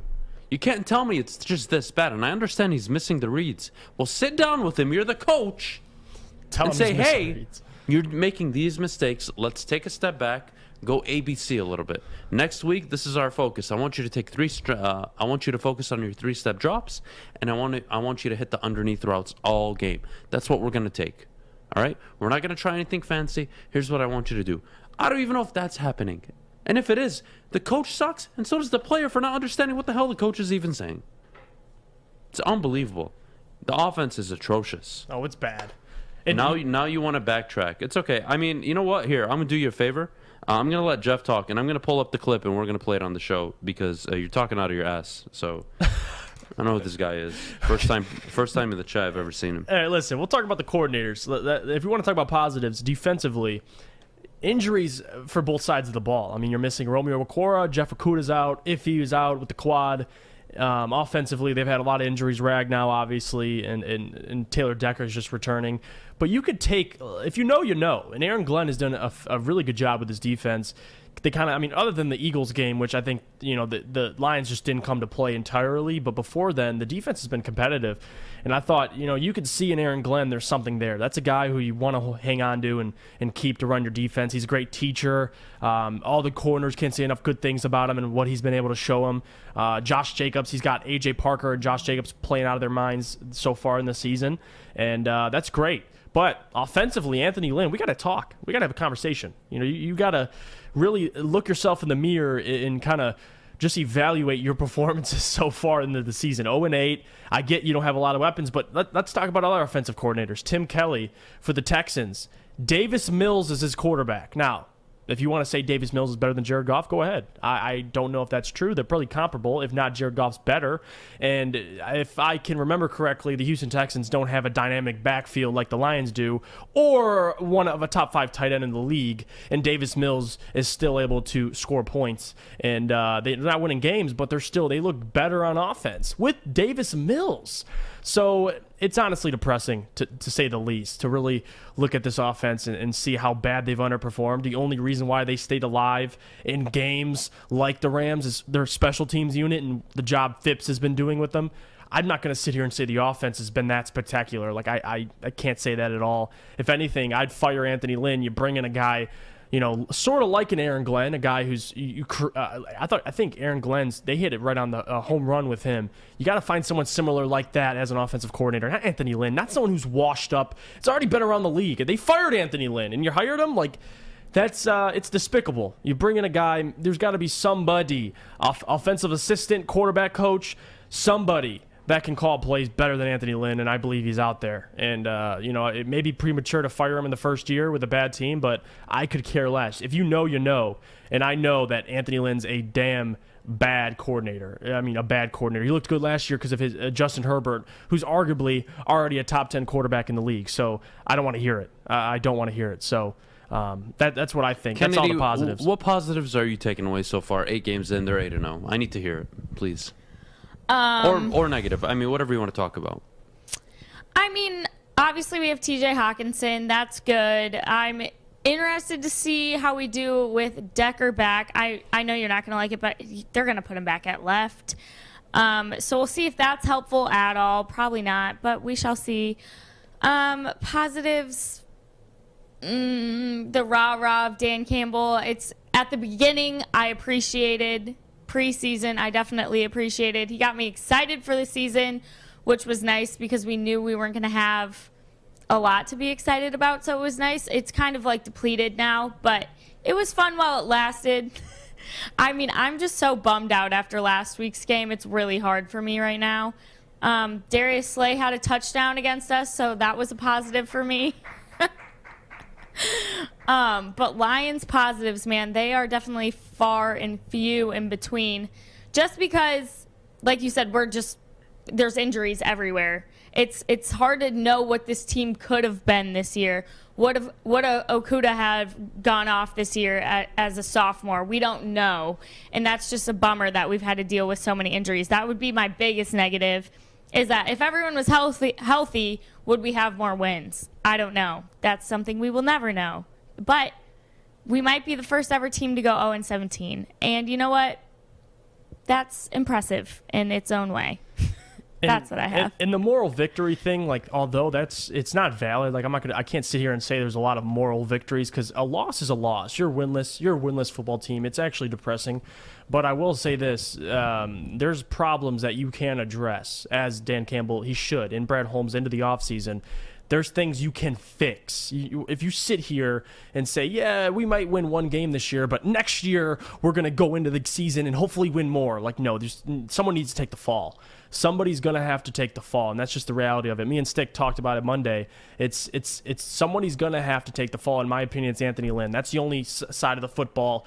You can talk about special teams. You can talk about defensively. You could talk about, is it Deuce Staley, running backs coach. You could talk about all the other coaches offensively. They look bad. And, yeah, you can pull listen, Jared Goff's to blame for the offensive struggles. I don't buy it. I mean, I listen, he's bad. But for as bad as the Lions have been offensively, it's hard to just put everything on Jared Goff. It is, because they have not been able to do anything. And I believe Aubrey Pleasant is the passing game coordinator. So there's a lot of self-reflection that needs to be done for the Detroit Lions, because there's not too many positives, Adam, like you were saying earlier. There really isn't. We're getting into some Deandre Swift. You guys, first amongst running backs in targets with 52, first amongst running backs with receptions, 42, and first among running backs in receiving yards with 391. You guys, these numbers put him on pace for 949 receiving yards off 102 receptions. I mean, he's on pace to be elite, and I don't think people realize that here. But you guys, your thoughts on Deandre Swift? How do we get this man to elite status, Jeff? Well, it's hard to say to get him to elite status. Like Alvin Kamara, for example, his production or his carry load is significantly bigger than Deandre Swift. Obviously, you share the backfield with Jamal Williams. If Deandre Swift had his own backfield, let's say, it doesn't have to be for the Lions, anywhere else, or let's just say Jamal was not here. I think Deandre Swift, the health is a question. That is a big question, especially for someone that size, but he can be an 1,000 guy. I really believe it. This guy, his receiving ability, he's a receiver at running back who can get you 1,000 yards rushing for the entirety, especially with one extra game this year, 17 games now. It's probably more likely than ever. This guy is so talented on both sides. He is I said this yesterday, a light in the dark for this Detroit Lions team. I love Jamal Williams, though. Keep Jamal Williams.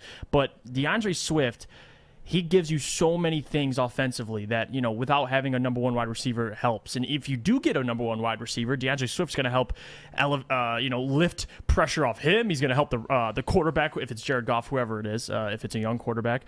But I just love Deandre Swift, man. The minute they took him in the draft. You got to give him credit. What? You got to give Deandre Swift credit. To come back from last year, dealing with the nagging injuries he had, he's having a very good season. He has the strongest Achilles, the strongest ACLs I've seen in a long time. Kid doesn't get hurt. Nothing significant. I love it. And I'm going against him this week, so we'll see how that works out. Look, Deandre Swift is what you thought he would be. Honestly, taking him in the second round, that's what you envisioned for Deandre Swift. And he's turned into this PPR machine. Yes, you can get excited about his fantasy production, but he's a difference maker on the field. He is the only person capable on the roster of hitting the big home run play. And you need one of those guys. On every team, you need one of those guys. And Deandre Swift is that guy. And if you have Jamal Williams or Jefferson behind him, it doesn't matter. But you have to surround him with better supporting cast. And that includes the quarterback. Of course it includes the wide receivers. But hey, you know you've got something there. You know you've got the tight end. Figure out your skill position and figure out your quarterback, Jeff. Yeah, I mean, that's what they have to do. They have a lot of holes to fill on the team, and it definitely will alleviate the pressure off Deandre Swift. So that's the goal. I mean, you get an offensive line like this. What are you paying him when his contract expires? Honestly, it's hard because it's not really fair to Deandre Swift because he's not being used enough to really earn big money. So you want to sign him for the right price. But, I mean, if you're sharing a backfield like that, I mean, I don't know. You're not giving him, I mean, I don't know about even double-digit money. I mean, this guy, what would you pay him? I mean, for a guy who's been, have soft tissue injuries, he comes out, and now you have him for, you want to lock him up the next 4 years. It just depends what price. What are you giving a guy who can give you possibly near 1,000 rushing yards, near 1,000 receiving yards? Well, here's the number, right? The highest paid back in the league right now is Christian McCaffrey at $16 million. Zeke at 15, Kamara at 15, Dalvin at 12, Henry at 12, Nick Chubb at 12, Joe Mixon at 12, Aaron Jones at 12 million. Those are the elite upper echelon of backs if you want to consider it. And then you have your Saquon at 8, you have your Melvin at 8, Austin Eckler at 6. But now you're talking, I mean, you're looking at 9 to 12 million realistically for Deandre Swift. Yep. And I think you have to pay him. I think he's that good. But what you don't want to do is pay him 15, 20 million. Oh, heck. You don't want to do that. No. And I think if you can get him sub 10, I think that's a great deal. Yeah. If you get Deandre Swift between 8 and 9.5 million, I think that's a great deal for the organization. I think they should do it. I think they should. But that's the number. I'm not going as high as 12, 13, 14, even 15. It's just too much. It's too much for a position we've seen in Cleveland, where you take a guy off the streets and he'll rush for 100 yards. You see it in San Francisco with the right O-line, the right run screen, the right run scheme. Elijah Mitchell can run off any given night. Doesn't matter if it's Mostert, Sermon, Mitchell. They're all going to get theirs in that scheme. So with this offensive line, you kind of tend to think any running back I put in can deliver. Now, what does Swift give me on the outside, the perimeter? Well, he's a baller. He can make people miss, and you kind of want those guys. So if you can get him at the right price, you have to keep him. Yeah, definitely. 9 to 12 million is a sweet spot for him. And, you don't want to overpay a guy who not necessarily, I mean, for as little production as he gets, he does suffer those soft tissue injuries. He still has that lingering groin. That is getting better, that injury. So there is some worries about Deandre Swift, but you don't want to, obviously overprice him. But I think he's going to be a part of the Detroit Lions for years to come. He deserves to be. I mean, he's that talented. Like you said, can create space. I mean, I like to say the phrase, can make chicken soup out of chicken, you know what. I mean, the guy can just create things out of absolutely nothing. So I love Deandre Swift. I've been saying it for pretty much this whole entire season. I mean, we've had little arguments about, I still believe Deandre Swift should be the primary back in the backfield. I love Jamal Williams, and I get the whole split thing, but it should be more like with Green Bay. Green Bay had Aaron Jones as their 1A back, and he had Jamal Williams as their 1B, maybe 1B and a half. We'll give him like maybe 4 to 8 carries a game, but it should be the Deandre Swift show. It definitely should be, but it just depends if he can handle it, if his body can handle it. So we'll see. I think he'll be around for a while, though. I'm confident. Kennedy, you're a huge Deandre Swift supporter. I am. I just gave you the list of realistically what you're going to have to pay to keep him. What's your number, and how willing should the Lions be in negotiating with Deandre Swift? I think they need to keep him. Personally, for sure, but they have to keep it. If you're paying him 13, 14 million a year, are you going to reconsider? I mean, listen, at the end of the day, Deandre Swift, he's 22 years old. He's not even hitting his prime yet. He could, once they have some more pieces on our offense and, everywhere. Once they get a quarterback, I think you'll see he's well worth it. Should they do it this soon? Maybe not, but I think that Deandre Swift could be one of those guys where he stays with the Lions, and then we see his jersey retired at the end of the day, and I would love that for him, because the Lions, we don't often see players like this who he's already on this like Kamara McCaffrey-esque receiving production type of road. So he could be worth it in the end. That's all I'm saying. Welcome back, everyone. You're tuning into the Morning Woodward Show right here on the Woodward Sports Network. All right, as promised, we're getting into Dan Campbell and his very emotional press conference. We have the video. Adam, would you want to show that first? I do. Okay, here it is. When you see your players give all that they have and you lose that way, it's tough. You know, you don't want that for them. So, but we'll be better for it, you know. And there again, credit Minnesota, but you know, we made the one mistake that cost us, you know, and so ultimately, you know, we didn't do enough to win. But I was proud of them, and I love the fight they have in them, and I love the grit. All right, Dan Campbell. Yeah, let's talk about it. A man that clearly wears his emotions on his sleeve, not afraid to show it. Let me start here. I'll start with the positives I took away from it, and feel free to intervene. No, I'll let you get it all out. All right, let me get my frustrations and what I'm thinking out. Dan, this is year one of a rebuild. Mm-hmm. All right, his post-game press conference, it took me two ways. One of like, really? Is now the time for this? But then the other side of me said, you know what? He is who he is, and this is Dan Campbell, and he's not fake. He's not acting for you. He's giving everything he is. It's all in front of you. He has nothing to hide, and I respect that. Now, do I think that it's common or it's something that translates to wins? No, I don't. But I think the takeaway from his post-game press conference should be that this is a guy who is going to wear his heart on his sleeve. His team is going to play with complete emotion. He's an emotional guy.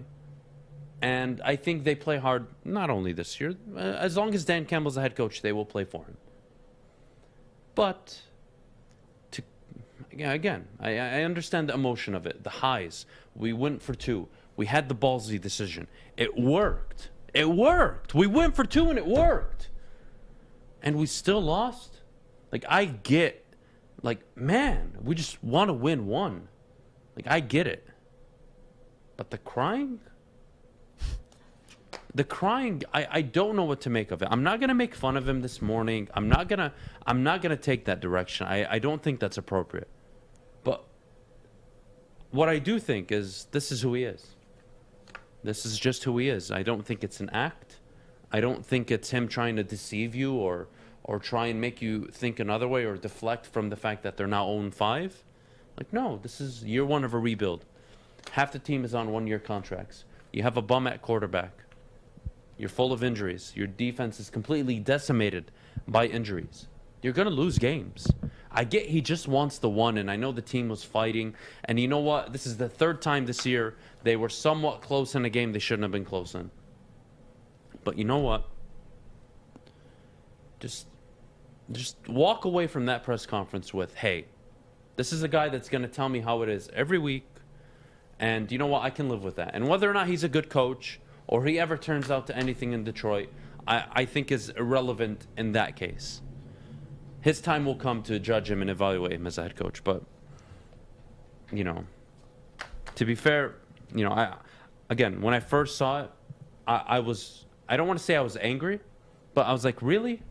Because I'll be honest, I don't like my head coach to only be in the topic of media in regards to his post-game and pre-game press conferences. Well, that's what happens when you're losing. I mean, you're losing games. There's nothing else to talk about. No, this is not common at all. This happens a lot. You know what? This happens a lot in other sports where, you know, you have this, you know, very enthusiastic leader of the team, and he deflects a lot by saying things in the media to get the attention off that the team is 0-5, that the team is, you know, not doing great. But I don't think that's Dan Campbell. I don't think he's doing it in a deceiving way.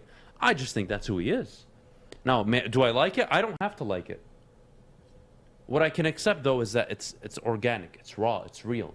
It's not some fat guy sitting up there telling me, hey, you know, I'm responsible for one of the greatest defensive plays in Super Bowl history, even though I sent the wrong player on the field originally. But no, this is good. Now, again, whether this translates to the Lions turning into a successful team and organization, I don't know. It's way too early to talk about that. But I don't hate it and I don't love it. And I think the people that do love it need to be very careful here. Because if you're going to ride this team based on emotion and playing hard and you know, wearing your heart on your sleeve, there's a lot of losing that's expected to come over the next 2 years. Be very careful, because then you'll get sick and tired of Dan Campbell. Be very careful what you ask for. If it's emotion every single week, well, you know what? Try winning only 3-4 games. See where the emotion gets you. Be very careful. That's all. That's all. But no, I'm not going to kill him for being genuine and honest and, you know, just frustrated, I'm sure, after the game, because they were, again, in a position to win and they lost. They did. Yep. And no one should kill them for losing. You expect them to lose as much as possible this year. Do you actually go into any game this year honestly thinking, wow, this is the day, Lions going to win big. Lions winning big today, boys. No, it's not going to happen. You maybe pick it once or twice, maybe 3 more times this year, you'll pick the Lions to win. But that's about it. It's a rebuild. And Dan, this is especially for Dan Campbell. Dan, it's a rebuild. Relax.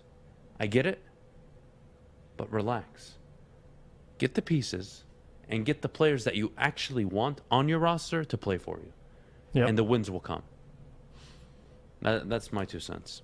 I mean, you hit it right on the head with a couple of things you said there. I mean, I think he was just being extremely transparent with the media, and the former player kind of came out of him.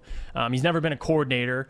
He was an assistant coach. You know, he's from the Bill Parcells tree, but nonetheless, I think this is exactly what you just said. This shows who he really is. And my man Steve in the chat mentioned it. I also saw this.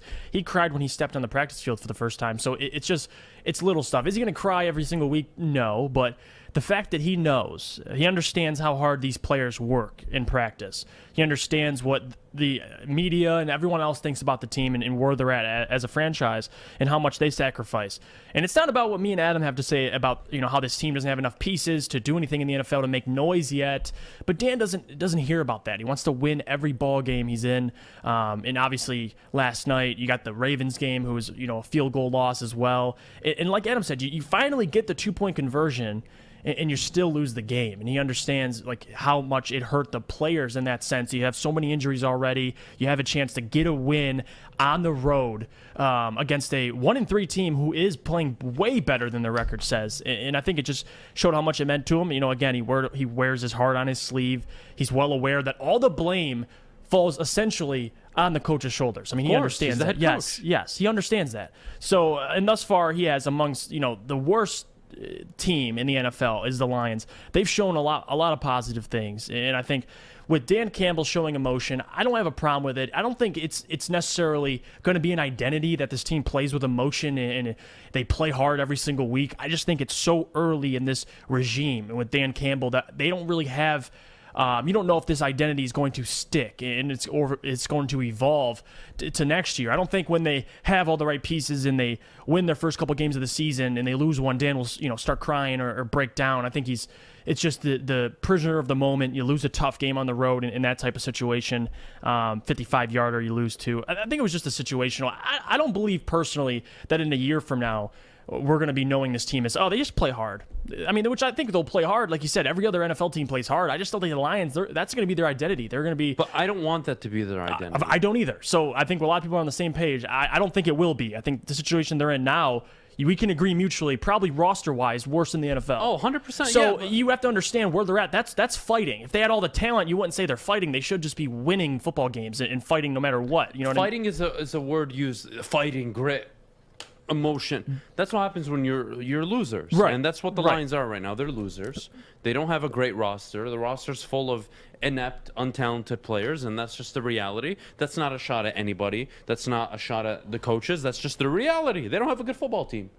So that's what you have to deal with. And let me read some of the comments in the chat so we can address some of these. Let me see.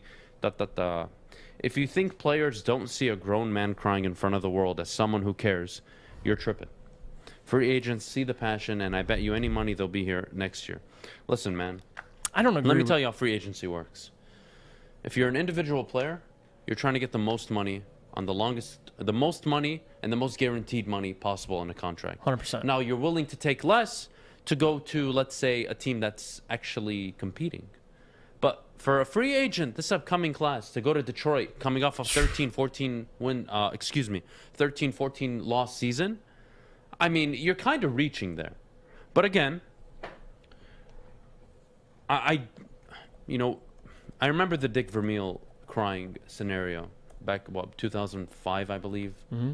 And look, there's a difference between being an emotional guy and like frustrated that you lost. But dude, this is week five of your first official head coaching gig in the NFL, and you're already crying. I think it says to it. I mean, your first gig. This is what I mean by be careful with how emotionally invested you are. Because I can work hard, I can be emotionally invested, I could give everything I have into something. And there's still a possibility, guys, that it doesn't work out. And that I don't succeed. And that's life. And Dan Campbell, I'm going to make it clear from now. And to all you Lions fans, be very careful not to get too emotionally invested in this mindset. I agree with you. Because I'm telling you, I can give you a million cases around the world. People, just individuals. Let's just use individuals.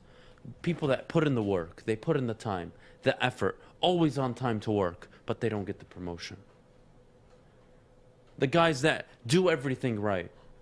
They walk the old person across the street. They never say anything mean to anybody. Somebody double crosses them. A person in a relationship gives all the effort out to beautiful restaurants, takes you out for dinner, takes you out down to the pond, you go have a nice picnic, you go to the lake, I don't know, whatever you do in a relationship. The point is, you can do everything right and be completely emotionally invested, and it still doesn't work out. Be very careful, Dan Campbell, be very careful, Detroit Lions fans. It's very easy to get this invested and smacked across the face because, again, it was too low with Matt Patricia, right? Everybody was depressed. And now it's like way up here with Dan Campbell. Like, I like to think there's something in the middle that long-term works out better. We'll see what Dan Campbell turns out to be, but we got to head to break. This is a guy I would consider a good friend. We've met a few times, chatted over the phone a ton, and I'm so glad he's part of the morning show this morning. Welcoming to the Woodward Sports Network, everybody, Jay from Let's Talk Lions. Jay, how you doing, buddy? Adam, what's happening, man? Dude, things are good. I mean, minus Sunday, but things are good. Yeah, you know what? Let's just get right into it. I'll let Jeff ask the first question, but yeah, Sunday was brutal, man. So thanks, Jay, for joining us, number one. And number two is I want to get right into it because me and Adam, we bicker all the time. Number one, about Dan Campbell and the antics, but I want to ask you personally, as someone who makes Detroit Lions content. We know Dan Campbell faces criticism from the media for being sometimes a little too animated for a team that's struggling. And we all know how the most important thing to do when evaluating a coach is to get a good roster around him. But thus far, 3 games in, what's your take on the job that Dan Campbell's done thus far, regardless of starting 0-3, like the positives and some of the negatives? Sure. Yeah, you know what? I'm going to be honest, and I know there's a lot of Detroit fans that may disagree, but I love him. I love the fact that we are aggressive. The amount of 4th and 1s that we're going for. I love Dan Campbell's approach, the way that the guys in the locker room are buying in for the first time in years because of his style, because of the way the guy. Honestly, I love Dan Campbell. I do. Mm-hmm. I love it. All right, Jay, I got to say, I'm not the biggest fan of Dan Campbell, although I'm not going to judge him yet. And hear me out for a little bit, because I will agree with a lot of what you're saying, especially the parts where the players are actually buying in, they're playing for this guy. And let's all be honest, the roster isn't all that great, so how fair is it to judge a first-time official head coach in his first year with a defense that's pretty bad? But here are my thoughts on Dan Campbell, and I've been very vocal on them. And he really disappointed me this Sunday, Jay, and I'll tell you why. He's been preaching, a new attitude, a new culture. aggressiveness, biting kneecaps, like things that you could actually buy in as not only a fan, but really the football team. And he had an opportunity. They hit the 2-minute warning. It was 1st and 10.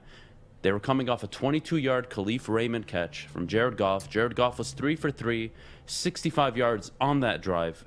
Detroit was getting anything they wanted, any and everything they wanted. And they elected to run 3 straight simple run plays that resulted in no yards gain, 1 yard gain, and a 4-yard loss. And again, I understand playing the odds, burning the timeouts. I totally get it. But I said earlier in the year, especially against San Francisco and then Green Bay, he was going for it so much, Jay, on 4th down. And everyone was like, wow, this is really great. He's being aggressive. I said, well, it's easy to do that when you're not expected to win football games. What happens when you're in a situation where you can actually seal the deal and win a football game? Are you going to be aggressive? Are you going to right the wrongs of Jim Caldwell? And his first try, he didn't. And that really frustrated me. And I want your take on that, really. No, I mean, you know what? That's fair. And that's a fair assessment. I look at it, and like you said, playing the odds, it didn't bother me. The outcome bothered me. I felt like, let's try to get that clock. Let's run it down as much as we can. Give Lamar as little time as possible if they are to get the ball back. So, personal take, looking at it, I didn't mind the call. The one call that I really didn't like was the timeout that was called right at the end. That was the one that I was definitely scratching my head saying, okay, that feels like a first-time head coach type of move. Yeah, Jay, I do agree on the timeout, but I do want to circle back on, I actually think the opposite. I'm not too mad about the outcome of the result because I would have really bought in more had he actually been aggressive in that moment. We saw John Harbaugh, Monday Night Football. They have never beaten the Chiefs in their lifetime against Patrick Mahomes, and they go ahead and do it. They go for it on 4th and 1. They take the bold, aggressive route, and it paid off. And again, it's easy to sit here after the game and say, well, you should have been more aggressive, but I'm only holding Dan Campbell to his words and what he failed to do. And, maybe it's not totally fair. Yes, they played the odds. It was super unfortunate that they lost. I mean, the odds of them actually losing that game were so minuscule, but they somehow found a way to lose it. But I'm not too mad about the result. I'm more upset today and even yesterday with how are you not aggressive in your first opportunity to really, show change, show, this attitude shift that he's actually brought. I got to give him credit. He has brought a shift and change to the dynamic and the entire, really, the organization, really. It's really a new energy, a new vibe, and that's really great. But again, I was left disappointed. Again, they could have gone for it, left Lamar with a few timeouts, gotten a field goal, and then Baltimore went down and scored and won the game. I would have been more happy that he was aggressive, trying to seal the deal for good and take a knee and kick a field goal than, well, we're going to have to give the ball back either way if we don't convert a first down with these 3 runs. But to move on to the timeout, Jay, your thoughts on not only the 4th and 19 conversion, but really the 3 plays leading up to it. Jay, they had Lamar Jackson running for his life. Why call the timeout? I don't know. And even listening to Dan Campbell afterwards discuss it, I think that was what was probably most hard, was just listening to his reasoning in the press conference, in the post game, just being like, it felt like the right move. It felt like we do that. So sitting there as a fan, I was confused, and everybody around me is looking at me and they're like, why are we calling timeout? What's the deal? And I'm like, I have no idea. I don't know. To me, terrible call. That's why I said earlier, it felt like a first-time head coach type of move. That entire drive, like you said, Lamar is scrambling for his life. We had him, the defense showing up, that D-line showing up. I was confused. I was just confused. Jay, I think we all were confused. And really, again, you're more upset with the decision than the outcome. Had they not called the timeout, let's say, and they still converted, I mean, I don't really care about the outcome of it. It's why, when a team is reeling and you have them on the ropes, do you make that decision? And for me, that's what I took away. Again, the outcome is the outcome. You can't change it. Things happen in the NFL. They could have called the timeout, and it could have worked. But regardless, it didn't. And, I'm not too hung up. Go ahead. No, and that's what I'm trying to get across to people is and even listening to Dan Campbell after, dude, like, football is made up of an accumulation of plays, and every single one of them adds up to the W or the L at the very end. And so that's where, when you look at this and you start breaking it down, it's easy to be like, well, if we just didn't do that, or if we just didn't call the timeout. And really, in the end, we had our opportunities. We blew them. The first half was offensively no rhythm. It was as if, Jared Goff is out there like the orchestra conductor with the magic wand, and he just couldn't get it going, and everybody was off beat. And so, like, I look and I'm like, the whole game was made up of a lot of misplays, miscues, and it came back to bite us at the end, and that's where it felt like it hurt the most. Jay, you point a lot to, Dan Campbell obviously being a first-time head coach. He's going to make these mistakes. Again, it's year one. You're not really going to hold him too accountable for it. Make the mistake, sure, just don't make it again. Or if you do, at least, do it in a different way. Not the exact same mistake, but still, the offense, their first 7 possessions resulted in 6 punts, 0 scores, nothing. And then they come out in the second half, 3 straight scores, 2 touchdowns, and then, of course, the field goal. We've seen this with the Lions all season. Are you concerned with the offense being so streaky? With being, they've now put up multiple donuts in the first or second half. Yes, no, definitely. That was a great word, streaky, because that's what it feels like. It feels like we just can't find a way to be consistent offensively. And then all of a sudden, as the momentum, we shift, everything works. Look at Green Bay. I mean, the first half, we look great. We look great in a lot of capacities. Don't get me wrong, we had our mistakes. But, like, I was at that game. I'm at Lambeau. I'm watching it, and I'm sitting there around all these Green Bay fans. I'm like, oh, man, we might be walking out with a W. Second half rolls around, and where did the streak go? It just went the opposite direction. So, yes, I'm very concerned with it. Very concerned. I like Goff. I know that's not kind of what we're talking about, but I do like Goff. I think there is the great chance, the possibility that he steps into his own here in Detroit. Yeah, we're talking to Jay from Let's Talk Lions. You can check him up on YouTube. Jay, I want to ask you, we're going to stay on the offense. For Jared Goff, this offense, obviously, Adam just mentioned, it's streaky.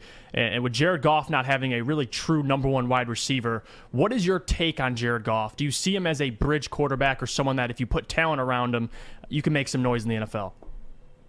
Well, I think, quite frankly, in a year or two, somebody will come back to this video, clip it, and make fun of me. But I do think that Jared Goff has a future in Detroit, and he's not just a bridge QB. You look at what he's able to do with Hawkinson, Swift, and Williams in the air attack. If you gave him a wide receiver, that could actually be a huge deep threat. You can see it in Quintus Cephas, but he's only in his sophomore year. Khalif Raymond, I love him. Speedster, the way the guy moves, love him. But again, no real true wide receiver one. You put a wide receiver one on this team with the I don't know, the skills of Stephon Diggs or somebody like that. Shoot, I think Jared Goff has a real shot at bringing us NFC North title. Jay, so I'm on the side of the Jared Goff camp where I believe it's really a 2-year commitment. Only not so much because Goff hasn't proven he can win in the NFL. It's really not so much that it's his cost, right? So you're in a rebuild. You have 2 first-round picks over the next 2 seasons. There's a lot of good things happening behind the scenes in Detroit.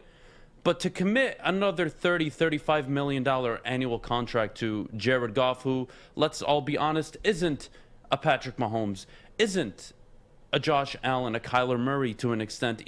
Guys that when the game plan doesn't go all that great, you still have a chance. And again, is that a fair comparison for Goff? I guess you can make the argument no, but you do want a quarterback win. And again, this is why I think Sean McVay was so frustrated with Jared Goff. It's like, hey man, I have to coach a perfect game just for us to win. Why can't you bail me out sometimes? And I feel like that's where they really broke up, and that's why he's so in love with Matthew Stafford, because let's all be honest here, Matthew Stafford, he is the king of fourth quarter comebacks during his time in Detroit. He's proven on multiple levels. So yeah, I believe he's a bridge quarterback more so because of his contract, not just because of his ability. Your thoughts? Do you think there's actually a possibility where in 2 seasons' time they either franchise him or re-sign him to a team-friendly deal? Do you really think that's a possibility? I do strictly because, like you said, you bring up the contract, right? We know we have him through 2022 based on the money. It's like we have him this year, We got him next year. What can he do with the pieces around him in those 2 years? If he can actually, because even watching these games, he is streaky. He is. But you watch the way that he works, the way he's playing with the guys around him, the pieces around him. I really think that if he performs well enough where we're in every one of these games, and then next year, maybe we're bringing in, we have more pieces, we get a wide receiver in the draft, or somebody, Amon-Ra St. Brown starts stepping up, Quintus Cephas. You look at 2022, I think he could really push forward, and Jared Goff be a long-term solution. Jay, again, it's only 3 games into the season, so I don't want to judge the team or even Jared too hard. But I gotta say, what message does it send when your quarterback, again, is 3 for 3 on this drive? He's led you down the field, 65 yards, 2-minute warning, 1st and 10. Baltimore's reeling. You're getting everything you want. Is it a trust issue? Did they not trust Goff in that situation? Or, like we kind of already said, they played the odds, it bit them in the butt. But if you have that guy, Jay, don't you think you kind of take the chance to end the game? You're right, because if you're looking at Buffalo, Josh Allen's going for it. You know, you see the way that Josh Allen, you trust him, he's going to go for it, he's going to make that play. And maybe it is a lack of trust. However, I think looking at it, it felt more like let's play the odds, let's take the time off the clock. Just my personal take watching it. I don't think it was a trust issue, but maybe it is. All right, awesome. Well, Jay, thank you so much for joining us this morning. I can't thank you enough. I've been wanting to have you on for the longest time. I know you've been busy and we've been busy as well, but hopefully we can bring you on more. I love your YouTube page. It's a great listen. Guys, if you haven't listened or watched before, it's Let's Talk Lions, and he has honestly probably one of the smoothest and I dare say sexiest voices when he does say the title of the show. You can call me what you want. I can concur. I'll concur. Whenever he says, Let's Talk Lions, I swear to God, I get goosebumps. It's the weirdest thing ever. Oh, thank you, man. I appreciate it, guys. Very I love the content, man. All right, Thank Jay, you take care, bud. We'll talk to you soon, okay? Thanks, man. All right, catch you later. Welcome back, everybody. You're listening to Woodward Sports, featured on the Roar 93.5 FM, 99.1 FM, and 94.7 HD2. You guys, the guys are going to go off about this one. We've got to talk about Penei Sewell. People are thinking Decker's either going to come back this week or the next, which means Penei Sewell either becomes a backup to Decker or gets moved back to right tackle. So, Jeff, all right, well, give me your thoughts. When the Detroit Lions take Penei Sewell with the 7th overall pick, he was a project player. Obviously, the upside is tremendous. They believed his upside was the best among any tackle, any offensive lineman in the draft. Youngest player, obviously, in the draft. But Hank Fraley, I love Hank Fraley. I believe he can work with a lot of different guys. Doesn't matter who you give him. If it's Penei Sewell, if it's Rashawn Slater, he was going to do his best job he could. But so far, Sewell, he's struggling. And it's hard because he's a left tackle. They're asking for Sewell to play right tackle, and he's struggling even at his natural position, which he's been playing the last 5 games. He's had a solid game against Nick Bosa. He had a pretty good game against the Packers. Ever since then, it's been pretty downhill. He's given up, around 7 pressures, multiple sacks a game. It's not looking good. So, in my opinion, earlier in the year, we gave our opinion on this matter, and we said, listen, you got to put Sewell at his natural position. That's the only way he'll grow, which is partially true. But also, with any offensive lineman, it takes experience. It takes repetitions at anything, whether it's just playing the position. So, if Taylor Decker comes back, Frank Ragnall's not there. He's the glue of this offensive line, if you will. So he's out. They got a backup in. Matt Nelson's still playing. Now Taylor Decker's returning. Penei Sewell's going to slide to the right side. Matt Nelson will get benched. You got Vaitai, Jonah Jackson, and then Taylor Decker at the left side. I don't have a problem with it. I think it fills in some holes that your offensive line seems to have right now, because Taylor Decker, you saw the statistics. Penei Sewell, his last couple games, Taylor Decker's never had a game as bad as that. And I get it. He's the young guy. He's going to get better, but it doesn't hurt to put the man at right tackle just for the majority of this year. And next year you can figure it out. If he's playing right tackle for the rest of his career, I don't agree with it. If you're a left tackle, you're a left tackle. Some guys can play both sides, but Penei Sewell is only going to reach his potential essentially on the left side. But for this year, just to learn the offensive line position because he's struggling at either side, I don't have a problem with it. Just playing, if Taylor Decker's back, he's going to help out this offensive line and make Panay's job easier, whether it's on the right or left. So we'll see, though. How? Panay's on an island on the right side. Taylor Decker's pass protection or run blocking ability has zero impact on Penei Sewell's ability to play at right tackle. I really, genuinely do not like this at all. Why are we doing this? You're 0-5. You're in year one of a rebuild.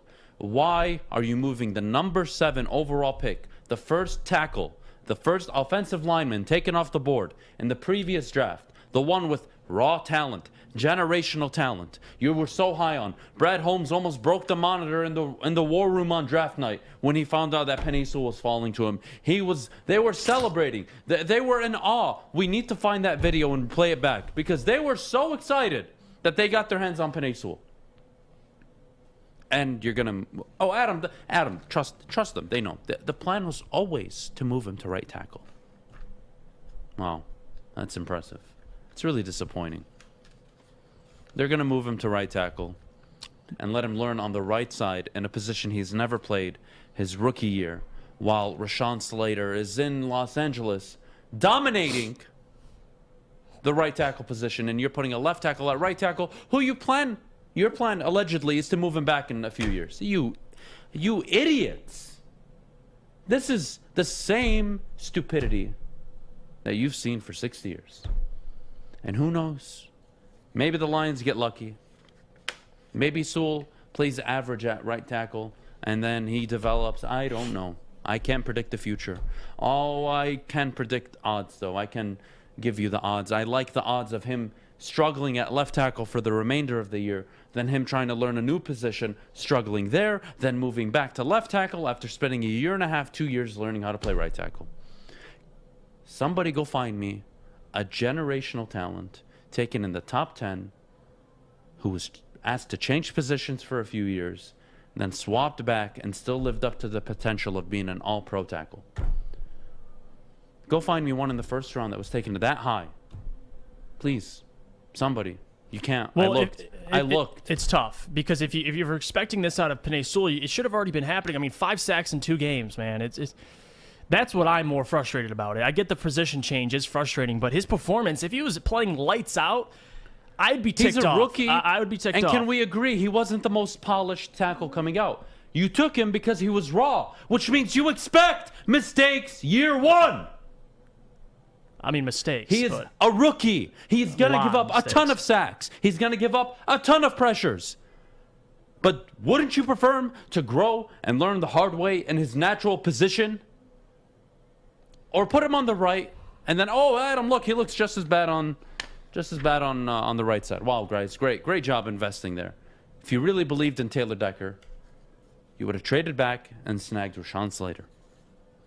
Why are you doing this? Can I just get an answer? I agree with. I mean, that makes sense. If you wanted a right tackle, or you actually, if you had the nerve to draft Penei Sewell and say, hey, we were going to mold you into a right tackle this whole time, you got some balls. You really do. You're gonna take that route on the anomaly that's never happened, drafting a left tackle in the top 10, changing his position, and him still living up to the all-pro generational type expectations that he had? Who are you kidding? Who are you kidding? This is a joke. This is a joke. Yeah, you can move Taylor Decker to left tackle. You'll look a little better on the offensive line. Everything will look okay. You'll be a little better. You'll be able to run the ball more. Great. Congratulations, guys. You're still winning 3-4 games this year. Why don't you focus on the player development? Taylor Decker is a veteran. He's on a team-friendly 3-year contract. Move him to the right tackle and let the kid learn at left tackle. If that's what you want him for. Yeah. If you come out, Brad Holmes and Dan Campbell, today, and you tell me we drafted Penei Sewell for him to exclusively be a right tackle,